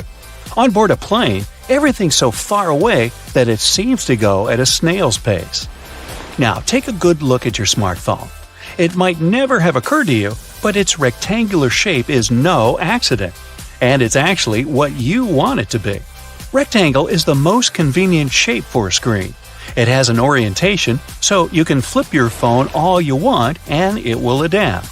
Imagine that with, say, a round-shaped display, you'd have to always turn it in your hands until the top is where it belongs. Oy. Next, it fits into your pocket nice and cozy. The pocket is deeper than it is wide, so a phone longer than it is broad will sit there perfectly. A square or circular phone will be more of an inconvenience. Then again, a rectangle is much easier to handle. It fits in your palm, and it feels better than a circle or a square. And finally, we're used to having rectangular things all around us. Pictures, sheets of paper, books, SpongeBob, photographs. Having round-shaped screens would have been just weird. Still, there have been attempts to create circular and square smartphones, but as you can guess, they didn't catch on. Taking photos in the dark with a flash, you must have noticed your smartphone flashes several times before making the actual shot. Remember those horrid red eyes in old photographs made on film or digital cameras? That happened exactly because the camera flashed only once. In the dark, the pupils of your eyes become larger, trying to catch more light to see better. And when they reflect the camera's flash, the red eye effect appears. With smartphones, the first short flash makes the pupils contract from bright light, and only then the device takes a shot, and you don't resemble a horror movie creature anymore. Oh. There are two main reasons why there are no public bathrooms in the subway: safety and financing. They're ridiculously expensive to maintain, so I guess we won't be seeing many of such cabins where they weren't before. And the second reason is security concern, since there can be no cameras installed in the bathroom and any kind of suspicious activity would go unnoticed. It seems only natural that a vehicle that carries so much more people than a car should have seatbelts, but buses have none, even school ones. In fact, it has to do with several things at once. First of all, in case of emergency, passengers need to get off a bus as fast as possible. With seatbelts on, they'll waste precious time on unbuckling them. Secondly, a bus is a big and heavy vehicle. On the road, there are not many other members of the traffic that weigh more than a public bus. So, in case of a collision, a bus would stop much slower than a car, and even though its passengers will certainly feel the impact, they normally won't get hurt as much. That's also the reason why passengers are allowed to ride standing, too. If your hotel has card keys with magnetic strips, make sure you put your card key apart from your cell phone and wallet. The problem is that card keys are rewritten quite a lot, and they're designed for that process to be quick and easy. So, a fairly strong magnet, like the one in your cell phone, can erase your key card, and you won't be able to get back inside your room. The hotel will surely provide you with a new card, but that's still inconvenient. If you're struggling to get your taco shells to stay in place, use a muffin tray. Flip the tray upside down, spray it with oil, and place your tortillas in the gap. Cook them for around 10 minutes at 700 degrees for the perfect crispy taco shell. Now I'm getting hungry. You? Looking for a lost earring or pin on the floor? Place a stocking over the end of your vacuum and move it over the floor. The small object will get picked up without getting vacuumed. It helps to turn the vacuum on while attempting this. Candle wax that's been spilled on furniture can be removed with ice cubes. Rather than ruining the finish by trying to scrape it off, fill a plastic bag with ice and let it sit on the wax for a few minutes. The wax will then cool and harden, making it much easier to pick off. Crayon marks on the walls are a parent's worst nightmare, but you can use a hairdryer to get them off. Heat the marks for just a few seconds to soften the wax, and then you should be able to just wipe it away. You can use hair conditioner to make that new wool sweater less itchy. Just soak it in lukewarm water with a couple of tablespoons of conditioner and leave it for 15 minutes. Then just dry it and your sweater will be much softer. That layer of bubbles that forms when you add bubble bath to your tub isn't just for fun. The bubbly layer also acts as insulation and keeps your bath warmer for longer. Next time you're getting ready for work, take a closer look at your go-to shirt. Every buttonhole is stitched vertically, but check out the very last hole. It's stitched horizontally, right? This is because the bottom part of your shirt endures the most stress from pulling, as it's where your hips are. So that horizontal buttonhole isn't a mistake. It's put there to stop your shirt ripping as your hips move. Hey, those hips don't lie. That random diamond on your backpack is called a lash tab or pig snout. It's there so you can thread cords through the holes to carry extra gear. Perfect for camping or long hikes. If you put your Chinese takeout on a plate when it arrives, you're doing more work than you should. Much like the paper condiment pots in fast food restaurants, your cardboard Chinese takeout box can be unfolded to create the perfect sized plate for your food. That hole in your hollow lollipop stick isn't to prevent choking should it ever be swallowed. It's actually there to keep the candy in place. Excess candy flows into the hollow tube and the hole, which, when it hardens, keeps the pop in place. If it was a smooth stick, the candy would slide off easily. Some skyscrapers have hollow floors that contain nothing but an elevator and some complex machinery. They're called technical floors, and developers say they're there to maintain the building's proper functioning. But it's also a way to get around height limits. Some skyscrapers are given a limit to the number of floors they can have. Because the technical floors are non-residential, they add to the height of the building and make it look more impressive without increasing the number of floors and breaking the building contract. These floors can also help to prevent the spread of fires. If you look closely at an elevator door, you'll notice a tiny hole. This is actually a keyhole used for emergencies or for routine maintenance checks. If you get stuck in an elevator, the technician will be able to get you out of there by using their master key. Salt isn't just used for cooking. It can get rid of tough smells, like this. Whew! Rubbing salt on your fingertips after chopping garlic should remove the smell. It also works on shoes. Toasters have a secret slide in the bottom that can be removed so you can clean out all those annoying breadcrumbs. Now, take a look at your laptop keyboard. There are bumps on the F and J keys, but nowhere else. When your fingers are in the optimal typing position, your index finger should rest on these two keys. The bumps have been added so that you can correctly position your hands for typing without looking at your keyboard. Washing your clothes on a low heat or even better, a cold wash, will make them last twice as long. Drying them on a line, if possible, will also make the material last longer than if you used a dryer. The less you wash them, the less they'll fade and shrink over time. It'll also save you on your energy bills.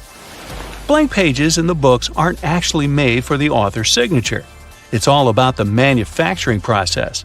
Books are printed on large sheets, so one sheet can fit 4 printed pages. If a book has an odd quantity of printed pages, chances are you'll get a blank one for notes. Tree cart loops have more functions than you think. You don't want to put your fancy white jacket in a cart next to carrots and Coke.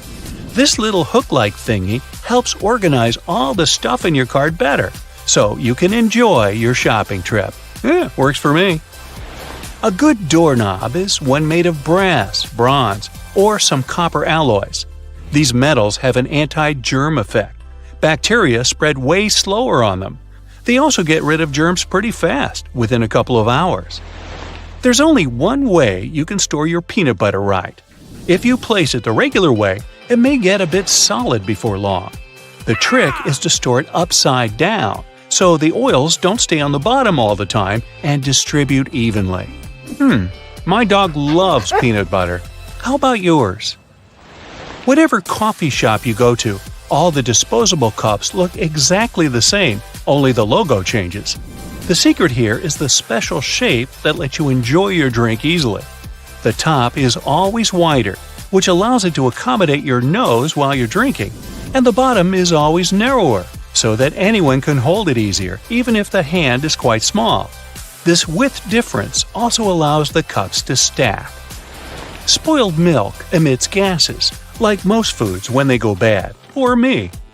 A classic plastic milk jug has a concave shape on one side, so when the gases expand inside the jug, it expands too, and the concave shape curves out. Also, if you want to save some milk for later and freeze it, the jug will expand when the milk gets solid as well, occupying more space in a jug. Almost all measuring tapes have a metal tip with a small slot on the end. You can use this slot to hang the tape on a nail or a screw to make measurements without anyone's help. Sometimes this tip has a row of sharp points along the edge on one side. It comes in handy when you want to leave a mark without using a pencil. If you've ever tried a Nintendo cartridge to taste, you'll confirm that they taste revolting, leaving a sour, bitterish aftertaste in your mouth. Well, we tried to tell you. They're covered with denatonium benzoate, one of the most disgusting flavors known. Not normally seen in ice cream stores either. Actually, this taste has a righteous function. It prevents people from swallowing those cartridges. Rough edges on the dimes aren't just about design. The coins used to be made of precious metals to show their real value. People would shave off the edges, spending the shaven coins with the same value and melt the edges to new coins. To avoid it, minters added that pattern so people could tell if someone cut that coin before. A triple handle on a jerry can is there to make it easier for two people to carry it and distribute the fuel evenly. Lemons get juicier if you warm them up a little bit in the microwave. The heat softens the frozen membranes, so the juice can flow out freely. The result? More lemonade for you. The expiration date on mineral water isn't about water going bad. Actually, no water can spoil, but the bottle can. Over time, it starts leaking some chemicals that aren't quite safe. Okay, here's a science project to try. Tonic water can be fluorescent in UV black light. It contains quinine, which makes it both bitter and glowing. The color of plates and cups can affect your food perception. A group of 57 volunteers drank hot chocolate out of different cups, but most people claim the orange cup hot chocolate was the best. Red color plates are cool for those on a diet. It looks alarming, so you end up eating less. Okay, I'm gonna go do the tonic water black light thing. Bye! 3, 2, 1. Bam! Now instead of enjoying the new movie, you will enjoy cleaning your microwave after the popcorn apocalypse. And all this because you trusted the popcorn button too much. It turns out many of those buttons are just timers and not professional chefs hidden in the microwave. Different types of popcorn, and maybe even different batches of your favorite one, have different popping times. It depends on the weight and humidity of the corn, and there's no magical cooking regime that would work for them all. If you don't give your popcorn enough time to pop because you rely on the button, it will be undercooked and full of kernels. If you let it pop for too long, it'll burn, and the smell will be with you for longer than you'd want it to. Some newer, fancy microwave models come with humidity sensors that take all the factors into account and can actually figure out how to cook your popcorn. All you have to do is touch a special pad. Check your microwave manual to see if it can do the trick. If that's not your case, you need to follow the instructions on the popcorn bag. Most of them say, do not use the popcorn button. A microwave that works on 700 watts is slower than that with 1,000 watts of power. And even when you did the math or followed the manual to a T, don't leave your popcorn unattended. Give it those several minutes of your life and stay nearby to make sure all is going well. Listen to the popping symphony. When it slows down to 2 to 3 seconds between pops, turn it off. If you overcook it, it can lead to scorching. And even when you follow all the rules, you can't just blame it all on the microwave. Check your popcorn's best buy date. Keep your microwave clean. Always remove the plastic overwrap and unfold the paper bag. Now you should be fine. If you want to experiment more with your microwave, you can try drying herbs in it.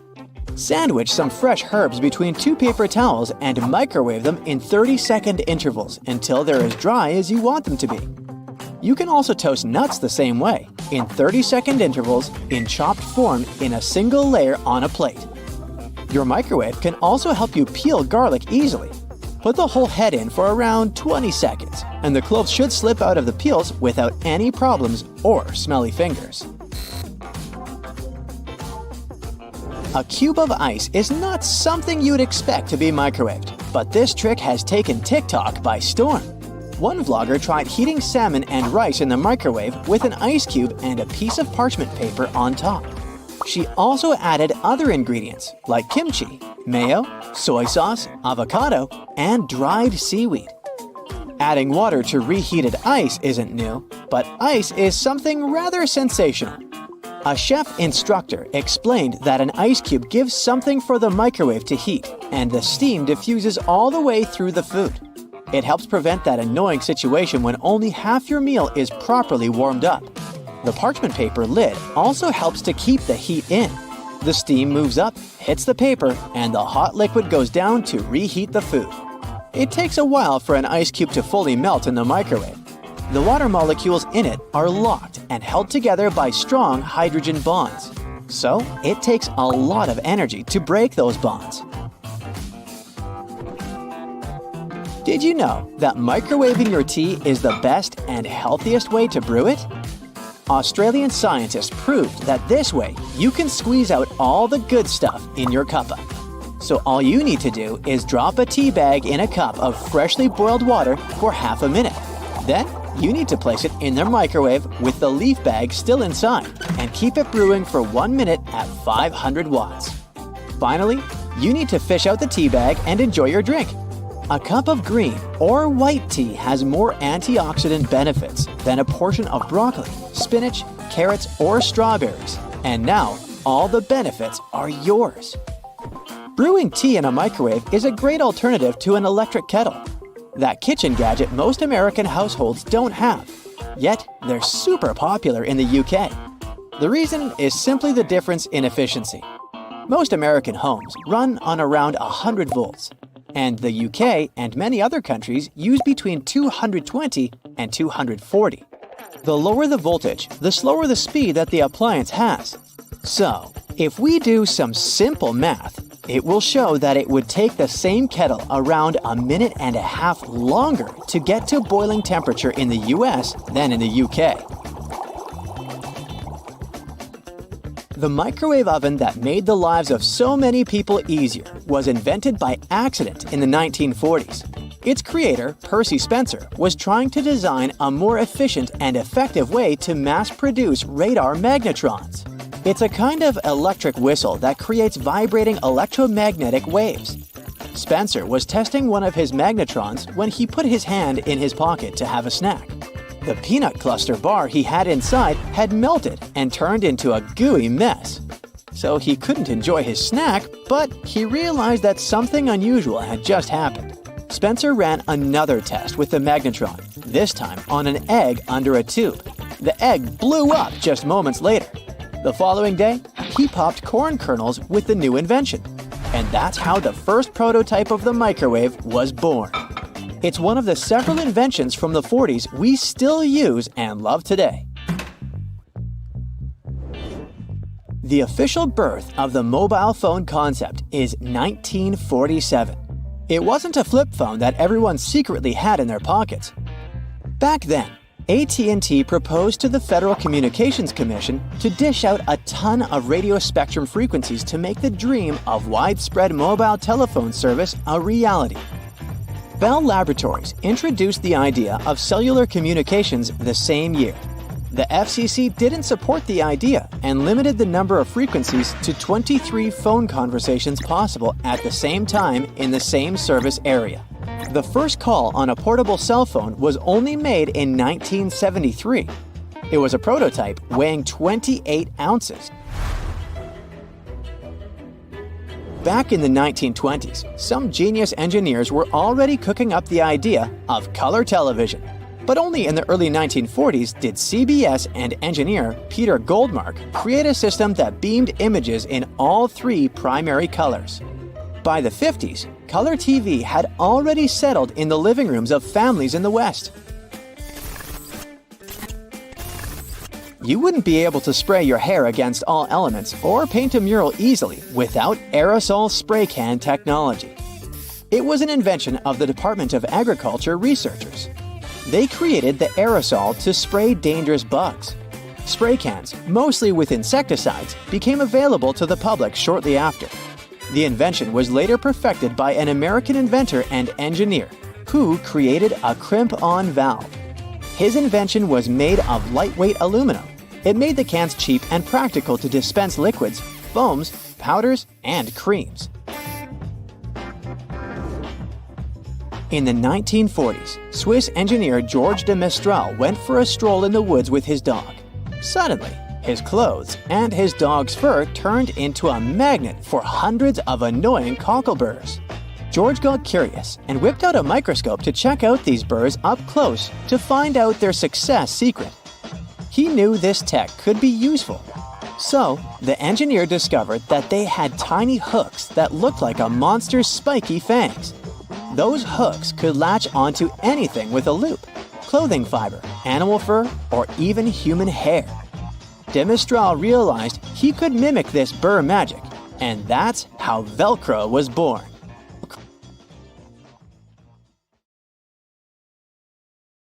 So, grocery carts have loops for a reason. You don't want to put your jacket in your cart next to a bunch of potatoes and onions, do you? Hang it on the loop instead. It's there to help you organize your cart better. Carts also have a cool section at the bottom. Whenever your cart's full, just lift it up and attach a shopping basket for extra purchases. Lift up the whole metal thing, sit your basket on the horizontal bar above the wheels, and secure it with those handy hooks. If you've got some pesky parsley stuck in your teeth, try this tip. It can be hard to get it all out with loose floss. You need more tension. Just tie it in a knot. Toothpaste stripes may seem a bit weird. It's just a marketing trick. Back in the 70s, a leading toothpaste brand added a blue stripe to show that their toothpaste had double action. Solid white toothpaste worked just as well. But those blue bristles on your toothbrush actually make sense. They gradually lose their color over time. When the blue's faded, it's time to change your toothbrush.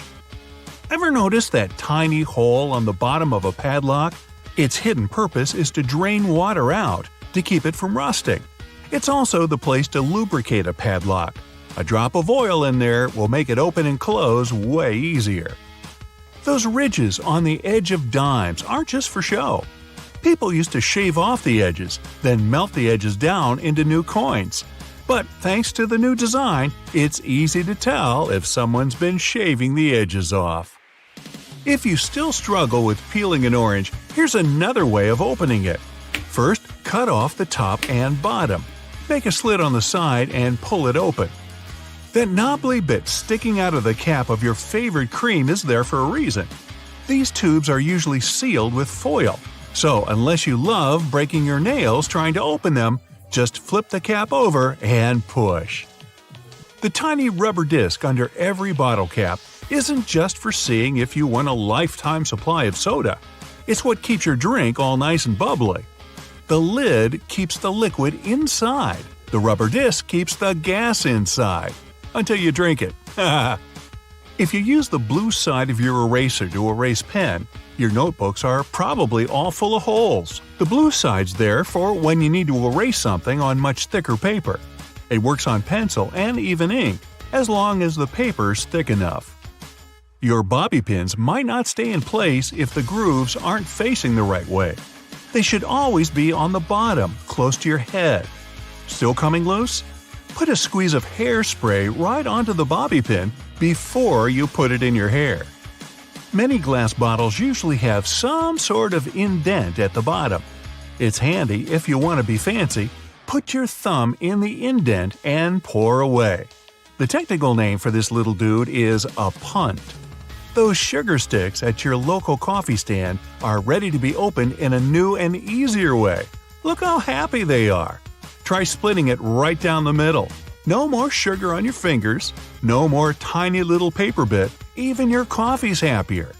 Your Cotton Rounds pack has those strings on it so you can hang it on a handy hook in the bathroom. But there's no need to loosen and tighten back up again every time. Check out the bottom of the pack. It has a perforated line. Tear it open carefully and you're good to go. Doorknobs are usually made of brass, bronze, or some other copper alloy. Why? They're antibacterial, so they stop microbes from spreading. Just a couple of hours and the pesky microbes are gone. But don't forget to wash your hands anyway. Bottles have long necks for a reason. Hold the neck, not the bottle, if you want to enjoy a cold drink. 2 zips too much? Maybe, but they come in handy as a clever anti-theft device. Just lock them together. Now no one can open your backpack. Don't have a lock on you?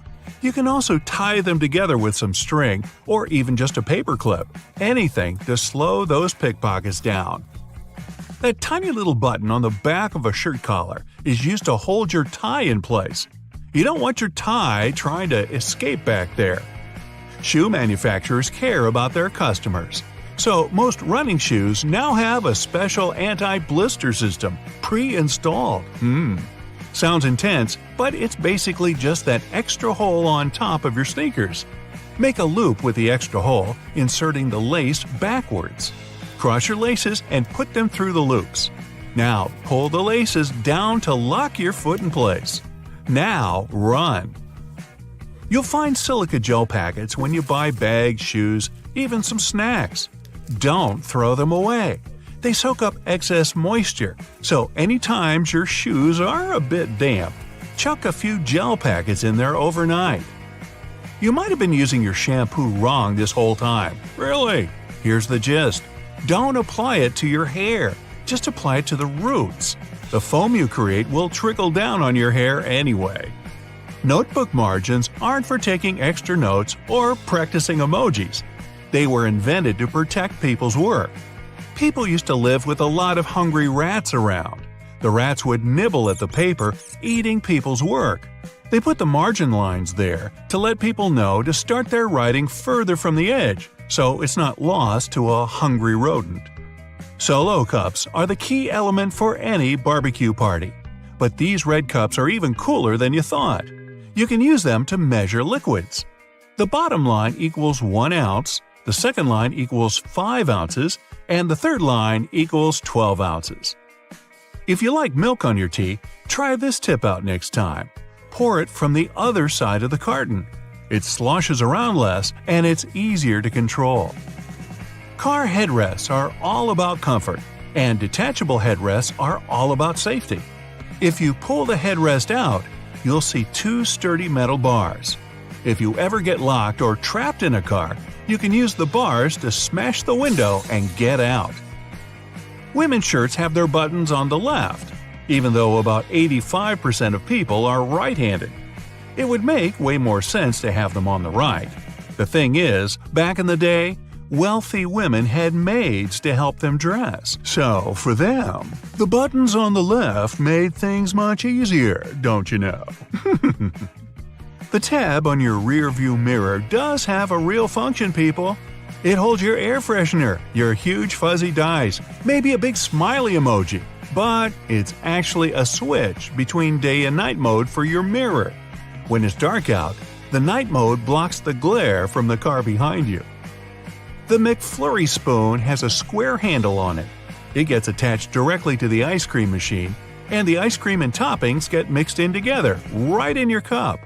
It saves the employees loads of time, plus it saves water, because they don't have to wash the machine after each one. Wooden hangers are so hot right now, they could burn up your clothes.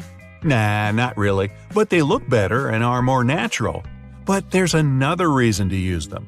They're made of cedar, which is a natural moth repellent. Bonus tip? Add some dry orange peel to your closet. No moth is ever going in there again. That's it for today. So hey, if you pacified your curiosity, then